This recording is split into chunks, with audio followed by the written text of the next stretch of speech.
وبركاته. الحمد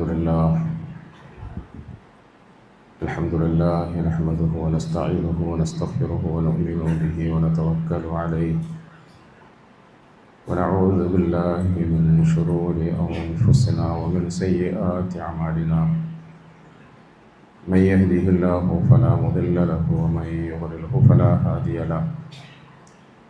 ونشهد أن لا إله إلا الله وحده لا شريك له. ونشهد أن محمدا عبده ورسوله أرسله بالهدى ودين الحق ليظهره على الدين كله ولو كره المشركون. صلى الله على سيدنا محمد وعلى آله وأصحابه وبارك وسلم تسليما كثيرا. أما بعد، فأعوذ بالله من الشيطان الرجيم. بسم الله الرحمن الرحيم. يا أيها الذين آمنوا اتقوا الله حق تقاته ولا تموتن إلا وأنتم مسلمون. وقال تعالى: يا أيها الناس اتقوا ربكم الذي خلقكم من نفس واحدة وخلق منها زوجها وبث منهما رجالا كثيرا ونساء واتقوا الله الذي تساءلون به والأرحام إن الله كان عليكم رقيبا. وقال تعالى: يا أيها الذين آمنوا اتقوا الله وقولوا قولا سديدا يصلح لكم أعمالكم ويغفر لكم ذنوبكم ومن يطع الله ورسوله فقد فاز فوزا عظيما. അല്ലാഹു സുബ്ഹാനഹു വതആല അവൻ്റെ കൽപ്പനകൾക്കൊക്കെ വഴിപ്പെട്ട് ജീവിക്കാൻ നമുക്ക് തൗഫീഖ് നൽകുമാറാകട്ടെ. അല്ലാഹു ഇഷ്ടപ്പെടുന്ന നല്ല അമലുകളിലായി നമ്മുടെ ജീവിതത്തെ അവസാനം വരെ ഉറപ്പിച്ചു നിർത്താൻ അല്ലാഹു നമുക്ക് തൗഫീഖ് തരുമാറാകട്ടെ. നോമ്പ് മാസം അത് നമുക്ക് നൽകുന്ന ആശ്വാസവും അനുഗ്രഹവും അതിരില്ലാത്തതാണ്, കണക്കില്ലാത്തതാണ്. റമളാനിൻ്റെ റഹ്മത്ത്, മഗ്ഫിറത്ത്, ഇത്ഖ് ഇതൊക്കെ അള്ളാഹുവിൻ്റെ ഭാഗത്തു നിന്ന് നമുക്ക് നൽകപ്പെട്ടുകൊണ്ടിരിക്കുന്ന മഹത്തായ ഔദാര്യങ്ങളാണ്. ഈ അനുഗ്രഹങ്ങളും ഔദാര്യങ്ങളും കഴിഞ്ഞ 15 ദിവസം പണിയെടുത്തിട്ട് നമ്മളിൽ ആർക്ക് എത്ര കരസ്ഥമായി എന്ന് ഒരവലോകനം നടത്തണം, പരിശോധന നടത്തണം. അനുഗ്രഹങ്ങൾ അള്ളാഹുവിൻ്റെ സന്നിധിയിൽ നിന്നും അളവില്ലാതെ ഭൂമിയിൽ അവൻ്റെ അടിമകൾക്ക് വേണ്ടി വർഷിച്ചുകൊണ്ടേയിരിക്കുന്നു. പശ്ചാത്താപം സ്വീകരിക്കാൻ പടച്ചവൻ 2 കൈകളും നീട്ടി നിൽക്കുന്നു എന്ന് റസൂലുള്ളാഹി സ്വല്ലല്ലാഹു അലൈഹി വസല്ലം അരുളി ചെയ്ത ഹദീസിലുണ്ട്. സ്വർഗത്തിൻ്റെ കവാടം തുറന്നു വെച്ച് അതിലേക്ക് അള്ളാഹു അവൻ്റെ അടിമകളെ മലക്കുകളിലൂടെ നിരന്തരമായി വിളിച്ചുകൊണ്ടേയിരിക്കുന്നു എന്ന് ഹദീസിലുണ്ട്. നരകത്തിൻ്റെ കവാടങ്ങളെല്ലാം അടച്ചിട്ട് ആ ഭാഗത്തേക്ക് പോകാൻ ആളുകളെ തീരെ സമ്മതിക്കാത്ത ഒരു ദീനിയായ അന്തരീക്ഷം അല്ലാഹു നമുക്ക് വേണ്ടി സൃഷ്ടിച്ചിട്ടുണ്ട്. റസൂലുള്ളാഹി സ്വല്ലല്ലാഹു അലൈഹി വസല്ലമ തങ്ങൾ പറഞ്ഞു, എല്ലാ രാത്രിയിലും അല്ലാഹു കണക്കില്ലാത്ത പിരടികളെ നരകത്തിൽ നിന്നും മോചിപ്പിക്കുന്നതാണ്. അല്ലാഹു കൂട്ടത്തിൽ നമ്മളെ പെടുത്തി തരുമാറാകട്ടെ. റമളാനിൻ്റെ ഓരോ രാത്രികളിലും നമ്മൾ അറിയാതെ നമുക്ക് മേൽ വർഷിച്ചുകൊണ്ടിരിക്കുന്ന ഇത്തരം ഔദാര്യങ്ങൾ, അനുഗ്രഹങ്ങൾ കണക്കില്ലാത്തതാണ് പ്രിയപ്പെട്ടവർ. പക്ഷെ നമുക്കിത് എത്രത്തോളം കരസ്ഥമാക്കാൻ കഴിയുന്നു എന്നുള്ളത് നമ്മൾ പരിശോധിക്കണം. എങ്ങനെയാണ് പരിശോധിക്കുന്നത്? അതിനുള്ള അളവുകോൽ എന്താണ്? മാനദണ്ഡം എന്താണ്? അതിനുള്ള അളവുകോല് നമ്മളുടെ ജീവിതത്തിൽ എന്ത് പരിവർത്തനമുണ്ടായി എന്ന പരിശോധനയാണ്. എന്ത് മാറ്റം ഉണ്ടായി? നമ്മുടെ ചിന്തകളിൽ എന്ത് മാറ്റം ഉണ്ടായി? പ്രവൃത്തികളിൽ എന്ത് മാറ്റം ഉണ്ടായി? ഈമാനിയായ നമ്മളുടെ അവസ്ഥയുടെ അളവ് എങ്ങനെയാണ്, നമ്മളുടെ അഖ്ലാഖ്, സ്വഭാവം, പെരുമാറ്റം, ആഖിറത്തെ പറ്റിയുള്ള നമ്മുടെ വിശ്വാസം, എല്ലാത്തിലും ഉപരിയായി നമ്മുടെ രക്ഷിതാവുമായുള്ള നമ്മുടെ അടുപ്പം, അള്ളാഹുമായുള്ള നമ്മുടെ ഭയപ്പാട്. റസൂലുള്ളാഹി സ്വല്ലല്ലാഹു അലൈഹി വസല്ലമ തങ്ങളോട് നമുക്കുള്ള മുഹബ്ബത്ത്, ഇത്തിബാഅ് ചെയ്യാനുള്ള ആഗ്രഹം, ഇബാദത്തുകളിലുള്ള ആവേശം, ഇതൊക്കെ എത്രത്തോളം ഉണ്ടെന്ന് നമുക്ക് അളക്കാൻ കഴിയണം. അതിനെ ആധാരമാക്കിയിട്ടാണ് ഈ റമദാനിൽ നമ്മൾ വിജയികളായോ ഇല്ലേ എന്ന് വിലയിരുത്തേണ്ടത്. ജുനൈദുൽ ബഗ്ദാദി റഹിമഹുള്ള മഹാനായ പണ്ഡിതനാണല്ലോ. അദ്ദേഹത്തിൻ്റെ സദസ്സിൽ ഒരാൾ വന്ന് ജോയിൻ ചെയ്തു, നിങ്ങളുടെ ഭാഷയിൽ പറഞ്ഞാൽ പഠിക്കാനിരുന്നു. അന്നത്തെ കാലഘട്ടത്തിലെ പണ്ഡിതന്മാരെന്ന് പറഞ്ഞാൽ ഇന്ന് നമ്മളൊക്കെ പ്രഭാഷിക്കുന്നത് പോലെ പ്രഭാഷണം നടത്തി പിരിഞ്ഞു പോകുന്നവരല്ല. അല്ലെങ്കിൽ ദർസിൽ പഠിക്കുക എന്ന് പറഞ്ഞാൽ കുറച്ച് നിശ്ചിതമായ ഗ്രന്ഥങ്ങൾ പഠിപ്പിച്ചിട്ട് പരീക്ഷ എടുത്ത് പാസ്സാക്കി സർട്ടിഫിക്കറ്റ് കൊടുത്ത് പറഞ്ഞയക്കലല്ല. അതൊക്കെ പുതിയ രീതിക്കനുസരിച്ചിട്ട് ഇപ്പോൾ അടുത്ത കാലത്തുണ്ടായ സമ്പ്രദായങ്ങളാണ്. അന്ന് ഒരു മനുഷ്യൻ തൻ്റെ ഗുരുവിൻ്റെ മുമ്പിൽ, ഷെയ്ഖിൻ്റെ മുമ്പിൽ തന്നെ സമർപ്പിക്കുകയാണ്, തന്നെ അങ്ങ് തീരെഴുതി കൊടുക്കുകയാണ്. എപ്രകാരം? അഷ്റഫുൽ ഖൽക്കായ താഹ റസൂൽ സല്ലല്ലാഹു അലൈഹി വസല്ലമ തങ്ങളുടെ സദസ്സിൽ, സന്നിധിയിൽ, തങ്ങളുടെ മുമ്പാകെ സഹാബത്ത് തങ്ങളെ സമർപ്പിച്ചോ അപ്രകാരം മുരീദന്മാര്, ശിഷ്യന്മാര് ഗുരുക്കളുടെ മുമ്പിൽ, ഷെയ്ഖന്മാരുടെ മുമ്പിൽ തങ്ങളെ സമർപ്പിക്കുകയാണ്. അതുകൊണ്ട് തന്നെ അതിന് ഇത്ര വർഷത്തെ കോഴ്സ് ഒന്നുമില്ല, ഇന്ന കിതാബ് എന്ന് പ്രത്യേക സിലബസ് ഒന്നുമില്ല. അതുകൊണ്ട് തന്നെ A+ ഫുള്ള് കിട്ടിയോ, A+ പകുതി കിട്ടിയോ എന്നുള്ള പരിശോധനയും അല്ല. പോട്ടെ, ആ വിഷയം ഞാൻ കൂടുതൽ പറഞ്ഞ് നീട്ടുന്നില്ല. സ്വന്തത്തെ അള്ളാഹുവിൻ്റെ പൊരുത്തത്തിനനുസൃതമായ നിലയിൽ ഉള്ളകം വാർത്തെടുത്ത് സംസ്കരിച്ചെടുത്ത് ഒരു നല്ല മനുഷ്യനാക്കി തീർക്കാൻ വേണ്ടിയിട്ട് വിശ്വസ്തമായ ഒരു കരങ്ങളിൽ ബൈഅത്ത് ചെയ്യുക, അവിടെ നമ്മൾ ജോയിൻ ചെയ്യുക, അവിടെ നമ്മൾ പഠിക്കാനിരിക്കുക, പരിഷ്കരണത്തിന് വിധേയനാവുക. ജുനൈദുൽ ബഗ്ദാദി റഹിമഹുല്ലാ അവരുടെ സദസ്സിൽ വന്ന ഒരാൾ ഇപ്രകാരം പഠിക്കാൻ ഇരുന്നു. 10 വർഷക്കാലം അദ്ദേഹം അവിടെ പഠിച്ചു. 10 വർഷക്കാലം. നമ്മളിപ്പോൾ 15 ദിവസത്തെ വാതിൽ നിന്ന് തീരുകയാണ്. 15 ദിവസം കൊണ്ട് തീർന്ന്.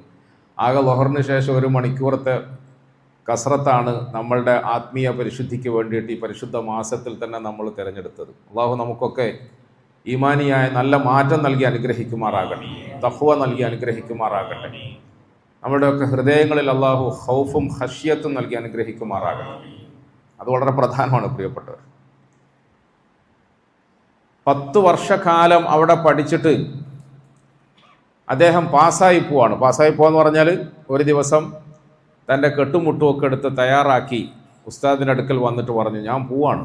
എവിടെ പോന്നു? മതിയാക്കി പോവാണ്, പഠിപ്പ് മതിയാക്കി പോവാ, പഠിപ്പ് മതിയാക്കി പോവാണ്. എന്താ നീ അങ്ങനെ പെട്ടെന്നൊരു പോക്ക്?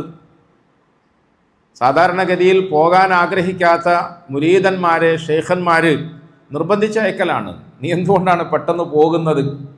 അദ്ദേഹം പറഞ്ഞ ഒരു ആവലാതി, ഒരു പരാതി, ഞാൻ നിങ്ങളുടെ സദസ്സിൽ 10 കൊല്ലമായി. ഞാൻ നിങ്ങളുടെ സദസ്സിൽ 10 കൊല്ലമായി. ഈ 10 കൊല്ലത്തിൻ്റെ ഇടയ്ക്ക് നിങ്ങളിൽ ഞാൻ പ്രതീക്ഷിച്ചതുപോലത്തെ ഒരു കറാമത്തും ഞാൻ കണ്ടില്ല, ഒരു അത്ഭുത സിദ്ധിയും ഞാൻ കണ്ടില്ല.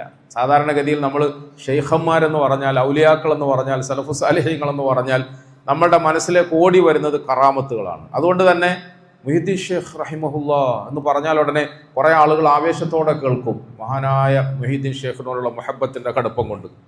വേറെ ചില ആളുകൾ മൊയ്തീൻ ഷേഖിൻ്റെ പേര് പറയുമ്പോൾ അത് ബിദ്അത്താണെന്ന് തോന്നിപ്പോകും ചില ആളുകൾക്ക്. കാരണം എന്താ പറയുക, നമ്മൾ മൊത്തത്തിൽ ഈ മഹാന്മാരായ സലഫു സാലിഹീങ്ങളെയും ഔലിയാക്കളെയും അളക്കുന്നത്, കാണുന്നത്, പ്രതീക്ഷിക്കുന്നത് അവരുടെ അമാനുഷിക സിദ്ധിയിലൂടെയാണ്. അവരുടെ കുറേ അത്ഭുതങ്ങൾ കേൾക്കാനാണ്, കറാമത്തുകൾ കാണാനാണ് നമ്മൾ ആഗ്രഹിക്കുന്നത്.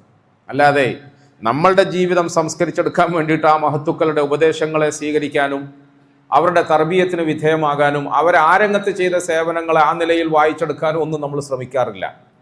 ഈ മനുഷ്യൻ പറഞ്ഞു, ഞാൻ പോവാണ്. എന്താ കാരണം? 10 കൊല്ലമായി ഞാൻ നിങ്ങളുടെ സദസ്സിൽ വന്നു, ഇതുവരെ ഒരു കറാമത്തും ഞാൻ കണ്ടില്ല, ഒരു അത്ഭുത സിദ്ധിയും ഒരു അമാനുഷികതയും ഞാൻ കണ്ടില്ല. പിന്നെ എന്തിനാ വെറുതെ ഞാൻ സമയം കളയുന്നത്? വേറെ ഏതെങ്കിലും നല്ല ഔലിയാക്കളുടെ സദസ്സിൽ പോയിരിക്കാം.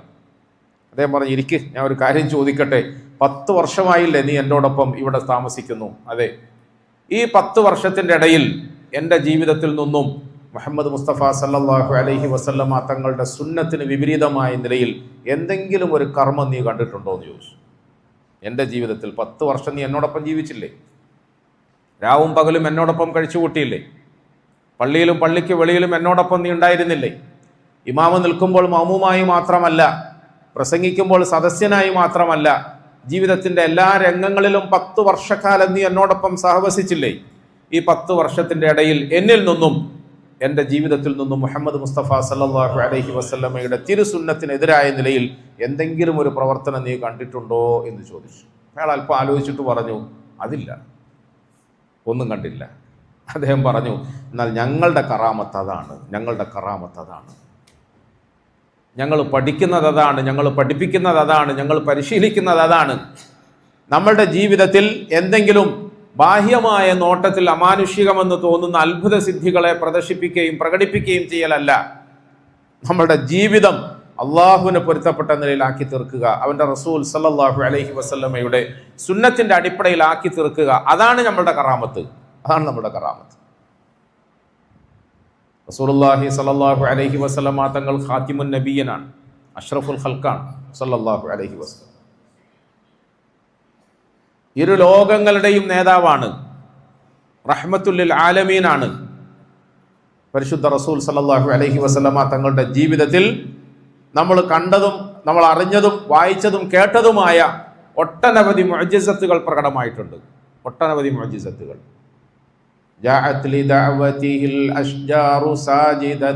നമ്മൾ പാടാറില്ലേ, പാട്ടുകളിലൂടെ കേൾക്കാറില്ലേ? ഒരിക്കൽ റസൂൽ സല്ലല്ലാഹു അലൈഹി വസല്ലമ തങ്ങളുടെ മുമ്പിൽ അവിശ്വാസികൾ വന്ന് തങ്ങളെ വെല്ലുവിളിച്ചു, നീ നബിയാന്ന് പറയുന്നത് ഞങ്ങൾ വിശ്വസിക്കണമെങ്കിൽ എന്തെങ്കിലും ഒരു മുഅ്ജിസത്ത് കാണിക്കണം, കറാമത്ത് കാണിക്കണം. റസൂൽ സല്ലല്ലാഹു അലൈഹി വസല്ലം ഇങ്ങനെ അങ്ങോട്ടും ഇങ്ങോട്ടും നോക്കിയിട്ട് അരികിൽ നിന്ന ഒരു വൃക്ഷത്തിനെ വിരൽ ചൂണ്ടിക്കൊണ്ട് പറഞ്ഞു, ബാ ഇങ്ങോട്ട് വാ, ഞാൻ അള്ളാഹുവിൻ്റെ റസൂലാണ് എന്ന് നീ സാക്ഷ്യം വഹിക്കണം, ഇവർക്കത് ബോധ്യപ്പെടുത്തി കൊടുക്കണം. അഷ്റഫുൽ ഖൽഖ് സല്ലല്ലാഹു അലൈഹി വസല്ലം ഒരു വൃക്ഷത്തിന്റെ നേരെ വിരൽ ചൂണ്ടിക്കൊണ്ട് ബാ എന്ന് കൽപ്പിച്ചപ്പോൾ ആ കൽപ്പനയ്ക്ക് മുമ്പിൽ വഴങ്ങി സുജൂദിലായി ആ വൃക്ഷം മുമ്പിൽ വന്ന് നിന്നു. എന്നിട്ട് അഷ്ഹദു അല്ലാ ഇലാഹ ഇല്ലല്ലാഹ് വ അന്നക റസൂലുള്ളാഹ് എന്നത് ആ വൃക്ഷം ഒച്ചത്തിൽ വിളിച്ചു പറഞ്ഞു. അബൂജഹൽ അടക്കമുള്ള ദുഷ്ടന്മാര് റസൂൽ സല്ലല്ലാഹു അലൈഹി വസല്ലമയെ ആ നിലയിൽ പരീക്ഷിക്കാൻ ശ്രമിച്ചപ്പോൾ ഇതിന്റെയും അപ്പുറത്ത് അത്ഭുതകരമായ നിലയിൽ റിസാലത്തിന്, തൗഹീദിന് റസൂൽ സല്ലല്ലാഹു അലൈഹി വസല്ലം തെളിവ് കൊടുത്തിട്ടുണ്ട്. മുഅ്ജിസത്തുകൾക്ക് കുറവൊന്നുമില്ല, മുഅ്ജിസത്തുകൾ ഒരുപാടുണ്ട്, ഒരുപാട് മുഅ്ജിസത്തുകളുണ്ട്. അതൊക്കെ നമ്മൾ പറയാനല്ല ഉദ്ദേശിക്കുന്നത്. പക്ഷേ പ്രിയപ്പെട്ടവരെ, പരിശുദ്ധ ഖുർആനിൽ അല്ലാഹു സുബ്ഹാനഹു വ തആല പറഞ്ഞു തരുന്ന ഒരു വസ്തുതയുണ്ട്. കുഫാറുകളായ ഖുറൈശികൾ മുഹമ്മദ് സല്ലല്ലാഹു അലൈഹി വസല്ലമയുടെ സത്യസന്ധതയ്ക്ക് തെളിവ് ചോദിച്ചപ്പോൾ നബി തങ്ങൾ പറഞ്ഞുകൊണ്ടിരിക്കുന്ന ഈ പ്രബോധനം, ഈ പരിശുദ്ധമായ ദീനിന്റെ പ്രവർത്തനം അത് സത്യമാണ് എന്നതിന് എന്താണ് തെളിവ് എന്ന് അവരാവശ്യപ്പെട്ടപ്പോൾ ഖുർആൻ അതിന് മറുപടിയായി കൊടുത്തത് ഫഖദ് ലബിസ്തു ഫീകും ഉംറൻ മിൻ ഖബ്ലിഹി അഫലാ തഅഖിലൂൻ എന്നാണ്. ഖുർആൻ പറഞ്ഞ മറുപടി ഫഖദ് ലബിസ്തു ഫീകും ഉംറൻ മിൻ ഖബ്ലിഹി അഫലാ തഅഖിലൂൻ. ഞാൻ എൻ്റെ സത്യസന്ധതയ്ക്ക്, എൻ്റെ ജീവിത വിശുദ്ധിക്ക്, ഞാനുമായി ബന്ധപ്പെട്ട് ഞാൻ ഇന്ന് പ്രബോധനം ചെയ്തുകൊണ്ടിരിക്കുന്ന വാക്കുകൾ സത്യമാണ് എന്നതിന് നിങ്ങൾക്ക് എന്ത് തെളിവാണ് വേണ്ടത്? ഞാൻ നിങ്ങളോടൊപ്പമല്ലേ താമസിച്ചത്, ജീവിച്ചത് 40 വർഷക്കാലം. നേരത്തെ പറഞ്ഞ ആൾ 10 വർഷമല്ലേ, 40 വർഷക്കാലം ഞാൻ നിങ്ങളോടൊപ്പമല്ലേ ജീവിച്ചത്. ഫഖദ് ലബിസ്തു ഫീകും ഉംറൻ മിൻ ഖബ്ലിഹി. അല്ലാതെ ഞാൻ അങ്ങ് ആകാശത്തു നിന്നും ഇറങ്ങിയതല്ലല്ലോ.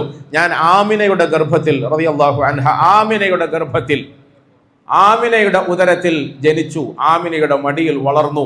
ഹലീമയെ പോലെയുള്ള സാധാരണക്കാരിൽ സാധാരണക്കാരായ പെണ്ണുങ്ങളുടെ മുല കുടിച്ചു വളർന്നു. മക്കയിലെ മണൽത്തരികളുടെ മീതെ എന്നോടൊപ്പം കളിച്ചു നടന്ന കുട്ടികളോടൊപ്പം ഞാനും കളിച്ചു വളർന്നു. 40 വർഷക്കാലം നിങ്ങളോടൊപ്പം ഞാൻ ജീവിച്ചില്ലേ? ഈ ജീവിതത്തിന്റെ ഇടയിൽ നിങ്ങൾ എന്നെ കുറിച്ചിട്ടൊന്ന് ആലോചിച്ചു നോക്കൂ. അഫലാ തഅഖിലൂൻ. എന്തേ നിങ്ങൾ ചിന്തിക്കാത്തത്? എന്തേ നിങ്ങൾ ആലോചിക്കാത്തത്? എന്നിൽ നിന്നും മനുഷ്യത്വത്തിന് വിരുദ്ധമായ എന്തെങ്കിലും ഒന്നുണ്ടായിട്ടുണ്ടോ? സത്യസന്ധതയ്ക്ക് വിരുദ്ധമായ എന്തെങ്കിലും ഒന്നുണ്ടായിട്ടുണ്ടോ? ഇന്ന് വരെയും എന്നിൽ നിന്നും ഒരു കള്ളവാദം നിങ്ങളുടെ മുമ്പിൽ ഞാൻ സമർപ്പിച്ചിട്ടുണ്ടോ?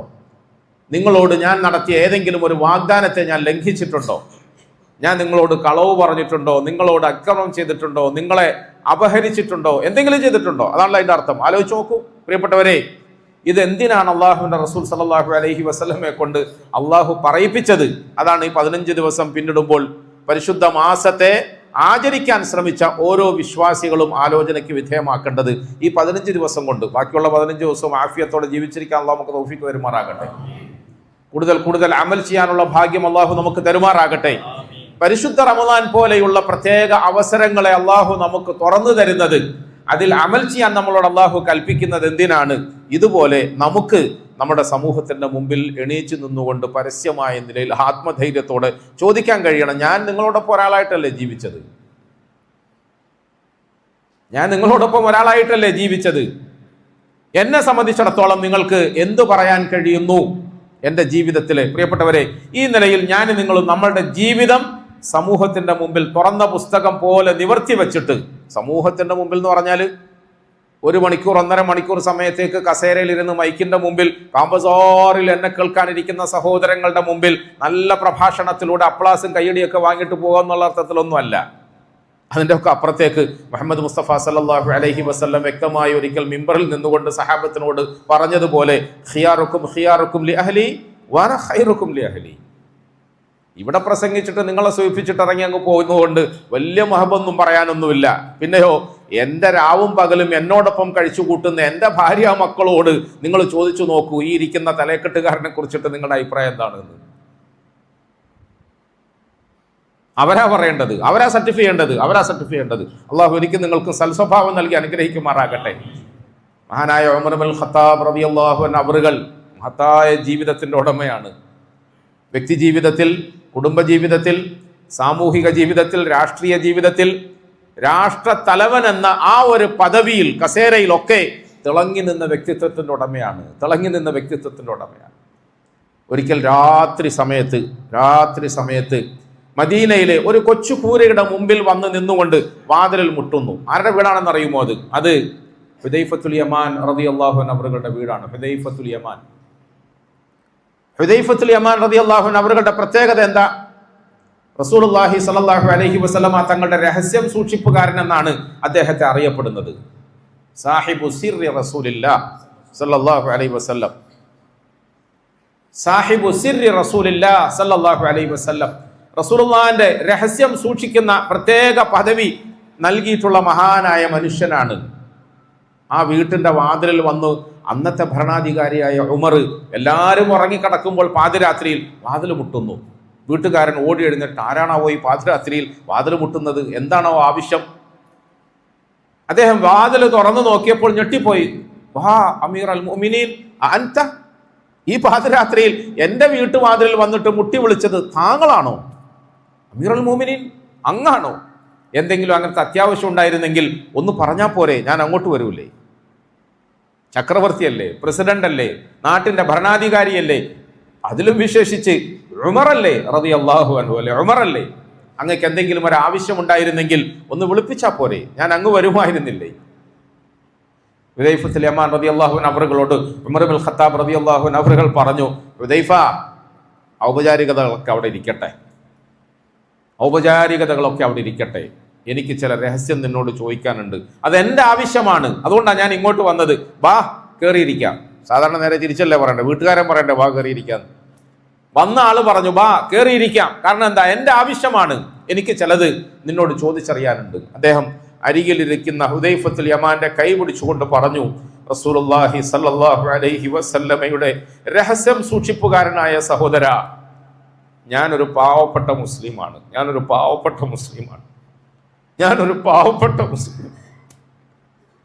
ഞാൻ എൻ്റെ റബ്ബിന്റെ പൊരുത്തത്തെ ആശിച്ചുകൊണ്ട് ഭൂമിയിൽ ജീവിക്കാൻ ആഗ്രഹിക്കുന്ന ഒരു അടിമയാണ്. എൻ്റെ ഹബീബായ റസൂൽ സല്ലല്ലാഹു അലൈഹി വസല്ലമ തങ്ങളുടെ തിരുസുന്നത്തുകളെ ചാണ് പിൻപറ്റി എങ്ങനെങ്കിലും രക്ഷപ്പെടണമെന്ന് ആഗ്രഹിക്കുന്ന ഒരു സാധുവായ മുസ്ലിമാണ്. എനിക്ക് നിന്നോട് ഒരു രഹസ്യം ചോദിക്കാനുണ്ട്. നിന്നോട് റസൂൽ സല്ലല്ലാഹു അലൈഹി വസല്ലം മുനാഫിഖുകളുടെ ലിസ്റ്റൊക്കെ പറഞ്ഞു തന്നിട്ടുണ്ടല്ലോ. ആരൊക്കെയാ മുനാഫിഖ് എന്ന് പറഞ്ഞാൽ നമ്മൾ ഇതിൻ്റെ ഇടയ്ക്ക് ഒരു ദിവസം പ്രസംഗിച്ചിരുന്നു. ബാഹ്യമായ നിലയിൽ തലക്കെട്ടുണ്ടാകും, നീളക്കുപ്പായം ഉണ്ടാകും, പ്രസംഗത്തിൽ ഭയങ്കര പാടവായിരിക്കും, നീട്ടി ഓതാൻ കഴിയും, ചിലപ്പോൾ ഇമാമായി നിൽക്കാനും ഇമാമിൻ്റെ തൊട്ടു പുറകിൽ വലത് സഫിൽ നിൽക്കാനും ഒക്കെ കഴിയും. പക്ഷേ ഉള്ളു മോശമായിരിക്കും. അള്ളാഹു നമ്മളെയൊക്കെ കാത്തുരക്ഷിക്കുമാറാകട്ടെ. ഉള്ളു മോശമായിരിക്കും. ആ മുനാഫിക്കുകളെ സംബന്ധിച്ചിട്ട് ഖുർആനിൽ ആവർത്തിച്ച് ആയത്തുകൾ ഇറങ്ങിക്കൊണ്ടു വന്നു. പക്ഷേ മുഹമ്മദ് മുസ്തഫ സല്ലല്ലാഹു അലൈഹി വസല്ലം ഒരിക്കലും തൻ്റെ പിന്നിൽ കൈകെട്ടി നിൽക്കുന്ന ഒരു അനുയായിയുടെ മുഖത്ത് നോക്കിയിട്ട് ഇറങ്ങിപ്പോടാ, നിന്നെ ഇന്നു മുതൽ മഹല്ലിൽ നിന്ന് പുറത്താക്കിയിരിക്കുന്നു എന്ന് പറഞ്ഞിട്ടൊന്നുമില്ല. അത് നമ്മൾ പഠിക്കേണ്ട കേസ് തന്നെയാണ്. ഇന്നു മുതൽ നിന്നെ മഹല്ലിൽ നിന്ന് പുറത്താക്കിയിരിക്കുന്നു, ഇന്നു മുതൽ നിന്നെ പള്ളി കമ്മിറ്റിയിൽ നിന്ന് പിരിച്ചു വിട്ടിരിക്കുന്നു, ഇന്നു മുതൽ നിനക്ക് ഭ്രഷ്ട് കൽപ്പിച്ചിരിക്കുന്നു എന്നൊന്നും പറയാറില്ല. അഷ്റഫുൽ ഖൽഖ് സല്ലല്ലാഹു അലൈഹി വസല്ലമയെ പോലെ ഭൂമി കണ്ട മറ്റൊരു നേതാവില്ല, പ്രിയപ്പെട്ട ഒരു ലീഡർ ഇല്ല. അതുകൊണ്ട് തന്നെ തൻ്റെ പിന്നിൽ തുടരുന്ന ഈ ആളുകളെ ആരെയും അള്ളാഹുവിൻ്റെ റസൂൽ സല്ലല്ലാഹു അലൈഹി വസല്ലം ഇറങ്ങിപ്പോടാന്ന് പറഞ്ഞിട്ടില്ല, പരസ്യമായി ചീത്ത പറഞ്ഞിട്ടില്ല, കുറ്റം പറഞ്ഞിട്ടില്ല, അവനെ സൂക്ഷിച്ചോളണം എന്ന് പറഞ്ഞ് ഫ്ലക്സ് ഒന്നും വെച്ചില്ല, അങ്ങനൊന്നും ചെയ്തില്ല. പക്ഷേ സാഹിബു സിർ എന്നറിയപ്പെടുന്ന ഹുദൈഫത്തുൽ യമാൻ റളിയല്ലാഹു അൻഹു അവറുകളോട് റസൂൽ സല്ലല്ലാഹു അലൈഹി വസല്ലം രഹസ്യമായ നിലയിൽ അത്തരക്കാരായ ആളുകളുടെ ലിസ്റ്റ് പറഞ്ഞു കൊടുത്തു, സൂക്ഷിക്കണമെന്ന് പറഞ്ഞു. എന്തിനാ സൂക്ഷിക്കുന്നത്? അവരൊരിക്കലും ഇസ്ലാമിക നേതൃത്വത്തിൽ വരരുത്, അവരൊരിക്കലും മുസ്ലിമീങ്ങളുടെ നേതാക്കന്മാരാകരുത്, അവരൊരിക്കലും മുസ്ലിമീങ്ങളെ ഭരിക്കുന്ന അവസ്ഥ ഉണ്ടാകരുത്.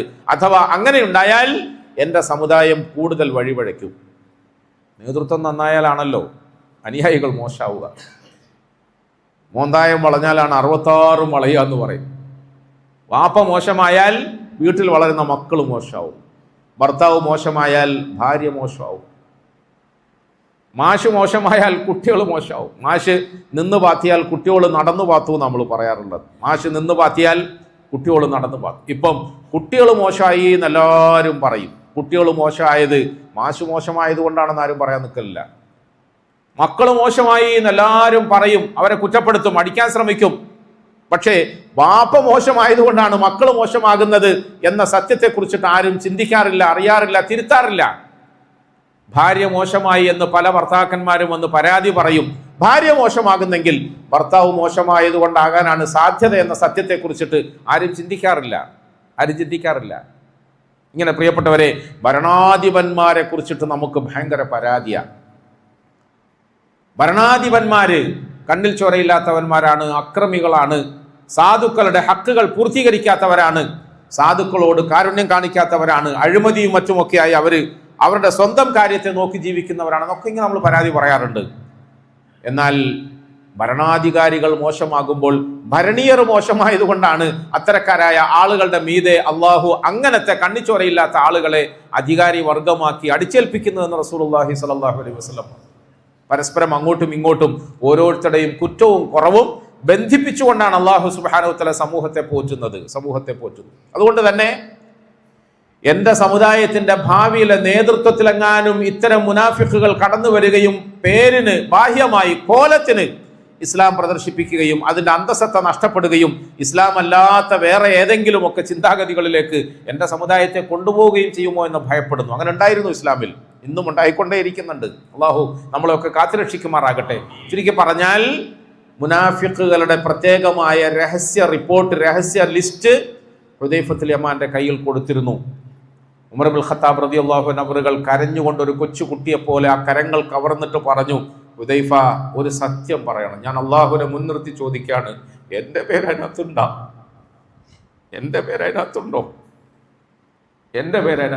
പ്രിയപ്പെട്ടവരെ, ഉമർ ആരാണ്? റളിയല്ലാഹു അൻഹു. ലൗ കാന ബഅദി നബിയ്യുൻ ലകാന ഉമർ. സാദിഖുൽ മസ്ദൂഖായ അഷ്റഫുൽ ഖൽഖായ താഹ റസൂൽ സല്ലല്ലാഹു അലൈഹി വസല്ലം ഒരിക്കൽ പറഞ്ഞതാണ്, എനിക്ക് ശേഷം ഭൂമിയിൽ ഇനി ഒരു നബി വരുമെങ്കിൽ അത് ഉമറാകുമായിരുന്നു എന്ന് റസൂലുള്ളാഹി സ്വല്ലല്ലാഹു അലൈഹി വസല്ലം. ഉമറിന്റെ അഭിപ്രായത്തിനനുസരിച്ചിട്ട് പരിശുദ്ധ ഖുർആനിലെ എത്ര ആയത്തുകൾ അവതരിച്ചു. ഉമർ റളിയല്ലാഹു അൻഹു ആരാണ്? ഉമർ ഇബ്നുൽ ഖത്താബ് റളിയല്ലാഹു അൻഹു അവറുകൾ ഭയപ്പെടുന്നത് പാതിരാത്രിയിൽ ഹുദൈഫത്തുൽ യമാന്റെ വീട്ടിൽ ചെന്ന് ഇരുന്നിട്ട് കൈകറി പിടിച്ച് കരഞ്ഞുകൊണ്ട് ചോദിക്കുന്നത്, എൻ്റെ പേര് അതിനകത്തുണ്ടോ? ഉണ്ടെങ്കിൽ നീ പറയണേ, എൻ്റെ പേരുണ്ടോ അതിനകത്ത്? ഞാൻ വിചാരിക്കുന്നത് ഞാൻ വലിയ ഉസ്താദല്ലേ, വലിയ ഖത്തീബല്ലേ, വലിയ പ്രഭാഷകനല്ലേ, എൻ്റെ കാര്യമെല്ലാം തികഞ്ഞല്ലോ, ഞാനങ്ങ് രക്ഷപ്പെട്ടല്ലോ എന്നാ. ഹുദൈഫ കരഞ്ഞുപോയി റളിയല്ലാഹു അൻഹു.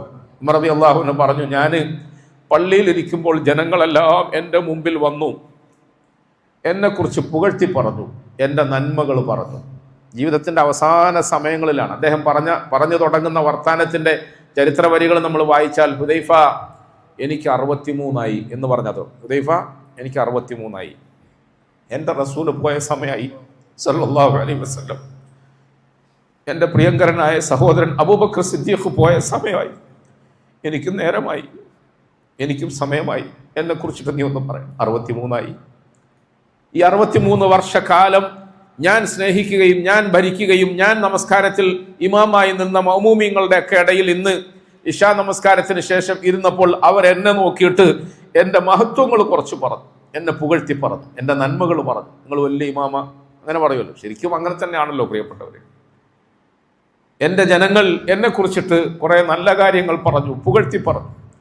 ഞാൻ അവിടെ നിന്നും എഴുന്നേറ്റ് എൻ്റെ വീട്ടിൽ പോയപ്പോൾ എൻ്റെ ഭാര്യയും മക്കളും എന്നെ കുറിച്ചിട്ട് നല്ലത് പറഞ്ഞു.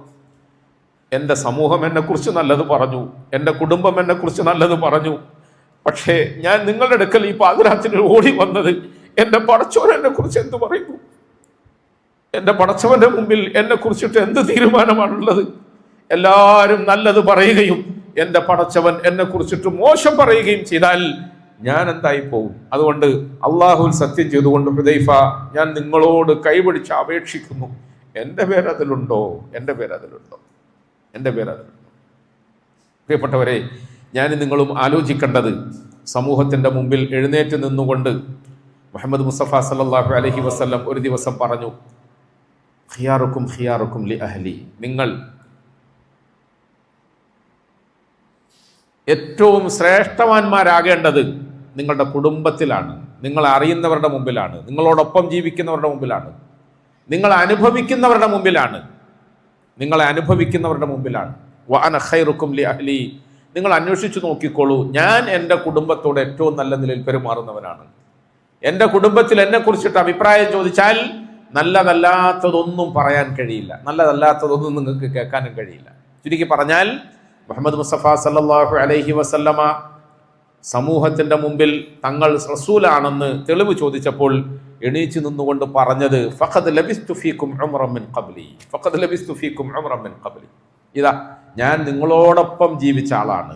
എന്നെ കുറിച്ചിട്ട്, എൻ്റെ ജീവിതത്തെ കുറിച്ചിട്ട് എനിക്കറിയുന്നതിനേക്കാൾ കൂടുതൽ നിങ്ങൾക്കറിയാലോ, ഇനി നിങ്ങൾ തീരുമാനിച്ചോളൂ. ഈ ഒരു വാക്ക് പ്രിയപ്പെട്ടവരെ, റമദാൻ കഴിയുമ്പോൾ നമ്മളെ കുറിച്ചിട്ട് നമുക്ക് സമൂഹത്തോട്, കുടുംബത്തോട്, നാട്ടുകാരോട് പറയാതെ പറയാൻ കഴിയണം. അങ്ങനെ പറയണമെന്നല്ല, പറയാതെ പറയാൻ കഴിയണം. എൻ്റെ ജീവിതം സത്യസന്ധമായിരിക്കും, എൻ്റെ ജീവിതം നീതിയുക്തമായിരിക്കും, എൻ്റെ ജീവിതത്തിൽ ഒരു നിലയിലുള്ള കാപട്യവും ഉണ്ടാവുകയില്ല, എൻ്റെ ജീവിതത്തിൽ ഒരു നിലയിലുള്ള കാപട്യം. അതാണ് യഥാർത്ഥത്തിൽ കറാമത്ത് എന്ന് പറയുന്നത്. ബസ്രയിലെ മഹാനായ ഒരു പണ്ഡിതനുണ്ടായിരുന്നു, ബസ്ര. അന്ന് ഈ പറഞ്ഞതുപോലെ ഓരോ ഇടങ്ങളിലും അള്ളാഹു ഓരോരോ ഷെയ്ഖന്മാരെ, സലഫു സാലിഹ്യങ്ങളായ നവോത്ഥാന നായകന്മാരെ നിശ്ചയിച്ചു കൊടുത്തിട്ടുണ്ട്. ആ പ്രദേശത്തിൻ്റെ സാംസ്കാരികമായ നായകത്വം അവരുടെ കൈകളിൽ. ഞാൻ ഇങ്ങനെയൊക്കെ സാഹിത്യം പറയുന്നത് ചില വാക്ക് മനസ്സിലാകാൻ വേണ്ടിയാ, വെറും പ്രഭാഷണം നടത്തുന്ന ആളുകൾ എന്നുള്ള അർത്ഥത്തിലല്ല. സമൂഹത്തെ ഈമാനിയായ നിലയിൽ നയിച്ചു കൊണ്ടുപോകുന്ന ആളുകളുണ്ട്. ആ ഒരു ദൗത്യം ഇന്ന് കൃത്യമായ നിലയിൽ നമ്മുടെ സമുദായത്തിൽ നടക്കുന്നില്ല എന്നുള്ളതാണ് ശരി. പ്രാക്ടിക്കലായ നിലയിൽ 5 നേരത്തെ നമസ്കാരത്തിന് വേണ്ടി പള്ളിയിലേക്ക് നമ്മളെ വിളിച്ചു വരുത്തുകയും ഇമാമായ നിലയിൽ ഒരു നേതാവ് നമ്മളുടെ മുമ്പിലേക്ക് നീങ്ങി നിന്നുകൊണ്ട് വലതുവശത്തേക്ക് തിരിഞ്ഞു, ഇടതുവശത്തേക്ക് തിരിഞ്ഞു, എന്നൊക്കെ പറയാറില്ലേ? ഇതൊരു കമാൻഡിങ് ആണ്. ഇമാം ആസ് എ ലീഡർ എന്നാണ് നമ്മൾ പഠിക്കേണ്ടത്. ഇമാം ആസ് എ ലീഡർ. ഇമാം എന്ന് പറഞ്ഞാൽ നമ്മൾ കൊടുക്കുന്ന മാസത്തിലെ നക്കാപ്പിച്ച വാങ്ങിയിട്ട് ജീവിക്കുന്ന ഒരു സാധാരണക്കാരനാണെന്ന് സമുദായം ഒരിക്കലും തെറ്റിദ്ധരിക്കരുത്. ഇമാം എന്ന് പറഞ്ഞാൽ ഈ നാടിനെ ഭരിക്കുന്നവനാണ്, ഈ നാട്ടുകാരെ ഭരിക്കുന്നവനാണ്, ഈ നാട്ടുകാരെ അദ്ദേഹത്തിന്റെ വിരൽ തുമ്പുകൾക്കനുസരിച്ചിട്ട് നിലയ്ക്ക് നിർത്തുന്നവനാണ്. അത് കിബറല്ല. നിസ്കരിക്കാൻ വേണ്ടി ഇമാമായ നിലയിൽ മുമ്പിലോട്ട് നീങ്ങി നിന്നാൽ അദ്ദേഹം വലതുവശത്തേക്ക് തിരിയണം, അത് സുന്നത്താണ്. ഇടതുവശത്തേക്ക് തിരിയണം, അത് സുന്നത്താണ്. സഫ് നേരെയാക്ക് എന്ന് പറയുന്നത് ഒരാചാരമാണെന്ന് ആരും തെറ്റിദ്ധരിക്കരുത്, ഒരു അമല് മാത്രമാണെന്ന് തെറ്റിദ്ധരിക്കരുത്. വലതുവശത്തേക്കും ഇടതുവശത്തേക്കും തൻ്റെ പിന്നിൽ തന്നെ അനുകരിച്ചുകൊണ്ട് തന്നോടൊപ്പം സ്വർഗത്തിൽ പോകാൻ ആഗ്രഹിച്ചുകൊണ്ട് വിശ്വസിച്ച് കൈകെട്ടി നിൽക്കുന്ന ഈ സമുദായത്തിലെ മുഴുവൻ അംഗങ്ങൾക്കും വളരെ വ്യക്തമായ നിലയിൽ ഈ ലീഡർ ആജ്ഞ നൽകുകയാണ്, അവർക്ക് നടക്കാനുള്ള വഴി വരച്ചു കൊടുക്കുകയാണ്. ഇസ്തഖീമു വസ്തൗ എന്നൊക്കെ പറയുന്നു. ഇസ്തഖീമു, നേരെ ചൊവ്വേ നിൽക്കണം കേട്ടോ. നമ്മൾ വിചാരിച്ചത് സഫിൽ നേരെ ചൊവ്വേ നിൽക്കണമെന്ന് മാത്രമല്ല, സഫിൽ നേരെ നിൽക്കണമെന്നല്ല, സഫിൽ നിന്ന് വിട്ട് സലാം വീട്ടി പീടിയെ പോയാൽ പീടിയയിൽ നേരെ ചൊവ്വൊക്കെ നിൽക്കണം കേട്ടോ. എവിടെ പോയാലും, കുടുംബത്തിൽ പോയാൽ അവിടെ നേരെ ചൊവ്വൊക്കെ നിൽക്കണം. എന്റെ പുറകിൽ നിസ്കരിച്ച് സലാം വീട്ടി വീട്ടിൽ പോയി ഭാര്യനെ അകാരണമായ നിലയിൽ ചീത്ത പറയുകയും ചീത്ത വിളിക്കുകയും തെറി വിളിക്കുകയും അനാവശ്യങ്ങൾ പറയുകയും ഒക്കെ ചെയ്യുന്ന നീ പിന്നെ തിരിച്ച് അസ്ർ നിസ്കരിക്കാൻ വേണ്ടി എൻ്റെ പുറയിൽ വന്ന് കൈകെട്ടിയാൽ ഞാനത് അറിയും കേട്ടോ, ഞാനത് അറിയും, ഞാൻ കണ്ടുപിടിക്കും. അല്ലെങ്കിൽ നിന്റെ പെണ്ണുമ്പുള്ള നിന്റെ ഭാര്യ, നിന്റെ ബീബി, അവള് എനിക്ക് പുറകിൽ നമസ്കരിച്ചിട്ട് ചെന്ന് നീ പ്രവർത്തിക്കുന്ന ഈ ദുഷിച്ച പ്രവർത്തനങ്ങളൊക്കെ സഹിക്കുമ്പോൾ അവൾ ആദ്യം കുറ്റം പറയുന്നായിരുന്നു. ഒലക്കയിൽ ഒരു ഉസ്താദ് ഉണ്ട്, ഇന്നലെ ആരോ പറഞ്ഞു, ഏതോ ഒരു ഉസ്താദ് സംസാരിക്കുമ്പോൾ ഒലക്കാന്ന് പറഞ്ഞു പോയി. ഉസ്താദ് ഒരിക്കലും അങ്ങനെ പറയാൻ പാടില്ലായിരുന്നു. ശരിയാ, ഉസ്താദന്മാരുടെ വാക്കുകൾക്ക് നിയന്ത്രണം വേണം, ഉസ്താദന്മാരുടെ വാക്കുകൾക്ക് നിയന്ത്രണം വേണം, സൂക്ഷ്മത വേണം. ഉസ്താദന്മാരുടെ പ്രവർത്തനങ്ങൾക്ക് സൂക്ഷ്മത വേണം. ഉസ്താദ് ഏറ്റവും കൂടുതൽ ശ്രദ്ധിക്കണം. ഉസ്താദ് അതുകൊണ്ടാണ് വെളുത്ത വസ്ത്രം അണിഞ്ഞോണമെന്ന് പറയുന്നത്. ഉസ്താദന്മാർ വെളുത്തതേ അണിയൂ. എന്താ, വെളുത്ത വസ്ത്രത്തിൽ എവിടെയെങ്കിലും ചെറിയ ഒരു പുള്ളി കണ്ടാൽ എന്ത് പറ്റി ഉസ്താദ് എന്ന് ചോദിക്കും. അത് ഇന്നലെ ഭക്ഷണം കഴിക്കുന്ന സമയത്ത് ലേശിങ്ങനെ തെറിച്ചു പോയി. ഹേയ്, ഉസ്താദ് ഭക്ഷണം കഴിക്കുമ്പം അങ്ങനെ ശരീരത്തിൽ തെറിക്കാൻ പാടില്ല.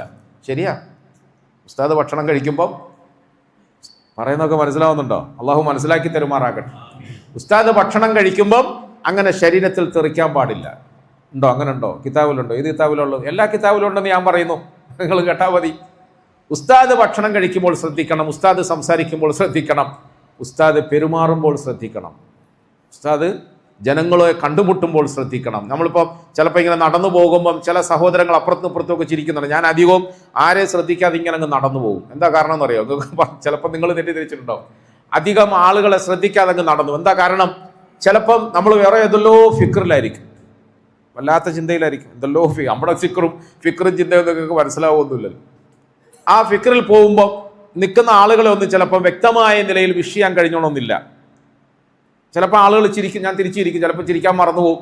ചിലപ്പോൾ ചില ആളുകൾക്ക് ഒന്നും ഞെട്ടിയിട്ട് വലൈക്കും അസ്സലാം റഹ്മത്തുള്ളാഹി വബറകാത്ത് തൊട്ടു മുമ്പുള്ള ഓ അയാൾ കുറച്ച് പൈസക്കാരനായതുകൊണ്ട് അയാൾക്ക് വലൈക്കും അസ്സലാം റഹ്മത്തുള്ളാഹി വബറകാത്ത്. നമ്മൾ പാവപ്പെട്ടവനായതുകൊണ്ട് നമുക്കൊരു പുഞ്ചിരി മാത്രം. അതിൻ്റെ മുമ്പുള്ള ആളോ നമുക്കൊരു പുഞ്ചിരി പോലും തന്നില്ല. ഞാൻ എൻ്റെ മദ്രസയിൽ പഠിക്കുന്ന കുട്ടികളോട് പറയാറുണ്ട്, അവർ സാധാരണഗതിയിൽ എന്തെങ്കിലും ഒരു നല്ല പ്രസംഗമൊക്കെ നടത്തിയിട്ട്, ഒരു ഖുതുബൊക്കെ നടത്തിയിട്ട് എനിക്ക് ഭയങ്കര ഇഷ്ടമായിരിക്കും. ഞാനിതിരുന്ന് കേൾക്കും, ഞാൻ കരയും. എൻ്റെ കുട്ടികളുടെ ആ പെർഫോമൻസ് കാണുമ്പോൾ സന്തോഷമാണല്ലോ. ഞാൻ പക്ഷേ ആരെയും കൺഗ്രാജുലേറ്റ് ചെയ്യാറില്ല. അവർ പാസ്സായി പോകുമ്പോൾ ഞാൻ അവരോട് പറയും, എന്തുകൊണ്ടാണ് ഞാൻ നിങ്ങളെ കൺഗ്രാജുലേറ്റ് ചെയ്യാതെന്നറിയൂ? ചിലപ്പോൾ ഞാൻ ഏതെങ്കിലും ഒരു കുട്ടിയുടെ പ്രസംഗം കേട്ടിട്ട് സന്തോഷത്തിൽ മതിമറന്നിട്ട് എണീച്ച് നിന്ന് കൈ കൊടുത്ത് അവനെ കെട്ടിപ്പിടിച്ച് മുത്തമൊക്കെ കൊടുത്തു. അടുത്ത ആഴ്ചയിൽ അടുത്തൊരാൾക്ക് ഞാനത് കൊടുക്കാൻ കഴിയാതെ പോയാൽ അവൻ വിചാരിക്കൂല, ഉസ്താദ് എന്താ ഓന് മാത്രം അത് കൊടുത്തത്, ഞമ്മക്ക് തരാഞ്ഞത് എന്താന്ന് വിചാരിക്കൂലേ? എങ്ങാനും കാലക്കേടിന് ഞാൻ ഈ മുത്തം കൊടുത്ത ചെറുക്കൻ ഏതെങ്കിലും ഗൾഫുകാരൻ്റെ പൈസക്കാരൻ്റെ മോനായി പോവുകയും മറ്റവും പാവപ്പെട്ടവനായി പോവുകയും ചെയ്താൽ കൂടുതൽ മനസ്സ് വ്രണപ്പെടുകയില്ലേ? ഞാനിത് പറയുന്നത് എന്തിനാണ് പ്രിയപ്പെട്ടവരെ?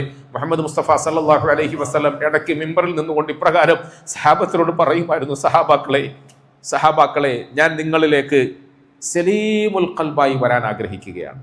ആരെക്കുറിച്ചിട്ടും എൻ്റെ മനസ്സിലൊരു പകയുമില്ല, ആരോടും പ്രത്യേകിച്ച് ഒരടുപ്പും കൂടുതലുമില്ല. ഞാൻ എല്ലാവരോടും ഒരുപോലെ പെരുമാറാൻ ആഗ്രഹിക്കുകയാണ്. എങ്ങാനും എന്നിൽ നിന്നും അങ്ങനെ പെരുമാറ്റത്തിൽ നിങ്ങൾക്ക് തോന്നിയാൽ അത് നിങ്ങൾ തിരുത്തണം. ഞാൻ നിങ്ങളോട് അങ്ങനെ നബി തങ്ങൾ പറയുമായിരുന്നു സല്ലല്ലാഹു അലൈഹി വസല്ലം.